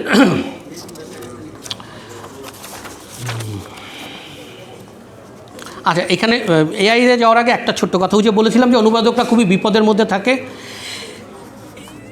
এতেইন দোলেত নামে একজন ভদ্রলোক ছিলেন, 1508 থেকে 46 বছর বয়স ছিল, মানে বয়স বেঁচে, মানে সাল পর্যন্ত বেঁচে ছিলেন। তিনি প্লেটোর একটা কাজ অনুবাদ করেছিলেন। প্লেটোর একটা কাজ অনুবাদ করতে গিয়ে তিনি কিছু শব্দ নিজের সেখানে সংযোজন করেছিলেন, যে কাজটা ডেবোরা স্মিথ করে এই বছর 25,000 ইউরো পেয়ে গেছেন। আর এতেইন দোলেত সেই কাজটা করার জন্য সে যে শব্দগুলো তিনি যোগ করেছিলেন তাতে ইমর্টালিটি অফ সোল প্রশ্নবিদ্ধ হয়ে যায়। সোল যে ইমর্টাল, চার্চ যে বলে সোল ইমর্টাল, এই কথাটা প্রশ্নবিদ্ধ হয়ে যাওয়াতে তাকে প্রাণদণ্ডে দণ্ডিত করা হয় এবং তাকে মেরে ফেলা হয়। আরেকটা কথা, এটা এখানে আসলো, আপনারা খেয়াল করে দেখবেন যে ওই যে অনুবাদককে যে 2য় শ্রেণীর হয়, ওই প্রসঙ্গটা একটু, প্রথমের প্রসঙ্গটা আর একটু বলছি। আপনি খেয়াল করে দেখবেন পৃথিবীতে বহুল সাহিত্যিকের উপরে বই আছে, তার রচনা বলি, তার রচনা কর্ম নিয়ে পুরো বই আছে। এখন তো এক একটা সংখ্যাই বের হয়, এক একটা লিটল ম্যাগাজিনের সংখ্যাই বের হয় অমুক অমুক সাহিত্যিককে নিয়ে। হ্যাঁ, কিন্তু আপনি কখনো কোনো অনুবাদককে নিয়ে একটা পুরো বই দেখেছেন? কোনো অনুবাদকের কাজ নিয়ে আপনি এক লেখা দেখেছেন? হ্যাঁ, লেখা অনেক দেখেছেন, হ্যাঁ লেখা দেখেছেন হয়তো, কিন্তু তারপরেও একটা বইয়ের আলোচনায় দেখা যায় বইটা নিয়ে কথা হয়, অনুবাদটা নিয়ে কথা হয় না। অনুবাদটা ঝরঝরে, ভবিষ্যতের মধ্যে তোমার ভবিষ্যৎ ঝরঝরে, ওরকম। তো ওই অনুবাদটা ঝরঝরে, মনেই হয় না এটা একটা অনুবাদ। এই পর্যন্ত এই 2 লাইন ছাড়া তেমন কোনো কথা বলা হয় না। কিন্তু এখানে একটা বিরল ব্যতিক্রম আছে, একটা বই, সেটার নাম হচ্ছে অমর অনুবাদক সত্যেন্দ্রনাথ। এই ভদ্রলোককে নিয়ে তিনি নানান ভাষার, তিনি বাংলা ভাষায় তো কাজ করেছিলেন বটে, আপনারা জানেন, সেই সাথে তিনি নানান ভাষা থেকে অনুবাদ করেছিলেন, ইংরেজি, হিন্দি এবং উর্দু। তো তাকে নিয়ে পুরো একটা বই, একটা বোধহয় ডক্টরাল থিসিস, সেটা বই হিসেবে বেরিয়েছিল আপনার 1368 সালে। ডক্টর সুধাকর চট্টোপাধ্যায় নামে এক ভদ্রলোক এই বইটা রচনা করেছিলেন। এটা একটা খুবই রেয়ার ঘটনা, কিন্তু হ্যাঁ, আমাদের সৌভাগ্যবশত আমাদের চট্টগ্রাম বিশ্ববিদ্যালয় লাইব্রেরিতে এই বইটা সন্ধান পেয়েছিলাম, দিয়েছিলেন সম্ভবত আমাদের খুবই একজন প্রিয় শিক্ষক, মারা গেছেন, ডক্টর ভুইয়া ইকবাল। বাংলা বিভাগের ছিলেন তিনি। এবং অনুবাদক জাফর আলম বোধহয় বাড়ি কক্সবাজার। ওখানে কক্সবাজার থেকে তার মৃত্যুর পরে বা জীবদ্দশাতেই বোধহয় একটা সংকলন বেরিয়েছিল তার উপরে আর কি। হ্যাঁ, এই দুটো ছাড়া আমি কখনো কোনো অনুবাদককে নিয়ে কোনো লেখা এমনকি ইংরেজিতেও দেখি নাই। এখন এআই প্রসঙ্গেটা আসি। আচ্ছা, এমনিতে এআই কিন্তু খুব ভালো করছে, বিশেষ করে যেটা পেইড এআই, যেটাকে আপনি টাকা দিয়ে ব্যবহার করতে হয়, সেটা যথেষ্টই ভালো করছে। অন্যান্য ভাষাও যেমন বাংলা, মানে ধরেন ইংরেজি থেকে বাংলা বা অন্য ভাষা থেকে বাংলা বা বাংলা থেকে অন্য অন্য ভাষায় ভালো করছে। তো ফলে এটা খুবই আশা করা যায় যে আপনারা অনুবাদকদের উপদ্রব থেকে কিছুদিনের মধ্যেই মুক্তি পাবেন। তখন আর আপনাকে বলতে হবে না যে কত দূর সরে গেল, কত দূর আসলো, ইত্যাদি ইত্যাদি। কিন্তু হয়তো এমন হবে যে আচ্ছা এআই দিয়ে আপনি অনুবাদটা করলেন, এবং এখনও হয়তো অনেকে করেন, বলেন না, তো একটু হয়তো এডিট করতে হবে, বিশেষ করে সাহিত্যের যে অনুবাদটা। এখানে অনুবাদ পদ্ধতি নিয়ে আরেকটু কথা যোগ করি, যেটা আমি যে আমার রচনা শৈলী চারিয়ে দেওয়ার কথাটা বলেছিলাম। এটা কিন্তু ফিকশনের কথা বলেছি। নন ফিকশন যদি আপনি অনুবাদ করেন, ইতিহাস, বিজ্ঞান, দর্শন, তাহলে কিন্তু লেখকের যদি রচনাশৈলী অতটা উন্নত মনের না হয়, গিবনের মতো বা আপনার চার্চিলের মতো বা এমন কোনো লেখক যার রচনাশৈলীও খুবই ভালো, তাহলে যেটা আপনি করতে পারেন বা আমি যেটা করতে চেষ্টা করি, আমি কিছু নন ফিকশন অনুবাদ করেছিলাম, যে সেখানে তত্ত্ব এবং তথ্যটা ঠিক রেখে বাক্য ভেঙে টেঙে সহজ সরল ভাষায় এটা পাঠকের কাছে পৌঁছানো, সেখানে স্টাইলটা অত গুরুত্বপূর্ণ না। তো এখন এআই এর ক্ষেত্রে যেটা হবে, যে এআই এর ক্ষেত্রে আপনি হয়তো অনুবাদটা করবেন, তার সাহায্য নেবেন, তারপর এডিট করবেন, কিন্তু এখানে একটা এথিক্যাল প্রশ্ন থাকবে, সেটা হচ্ছে যে আপনি সেটা উল্লেখ করবেন কিনা আপনার ভূমিকাতে, বা কোথাও যে এখানে আমি প্রথমে এআই এর সাহায্য নিয়ে এটা করে, আমরা তো ডিকশনারির সাহায্য নেই, ডিকশনারির কথা তো বলি না, কিন্তু এআই এর সাহায্যটা এত বিশাল যে আপনাকে বলতে হবে যে এথিক্যালি যদি আপনি সাহায্য নিয়ে থাকেন, তাহলে আপনাকে বলতে হবে যে হ্যাঁ এখানে এআই আছে। না হলে যে গবেষণা প্রবন্ধ লিখে যেমন আপনারা প্লেজিয়ারিজমের ফাঁদে পড়ে যান, উল্লেখ না করে, সোর্স উল্লেখ না করলে, তাহলে হয়তো এটা করতে হবে। এবং খারাপ দিন আসছে আমাদের জন্য, আবার ভালো হতে পারে, তখন হয়তো আমি মৌলিক লেখায় চলে যাব। তো অনেক ধন্যবাদ আপনাদেরকে, অনেক বিরক্ত করলাম, অনেক কথাবার্তা বললাম।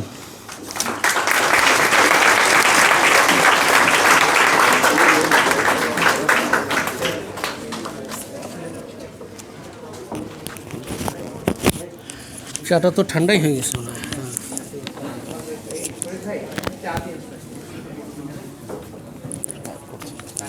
হয়ে যাবে।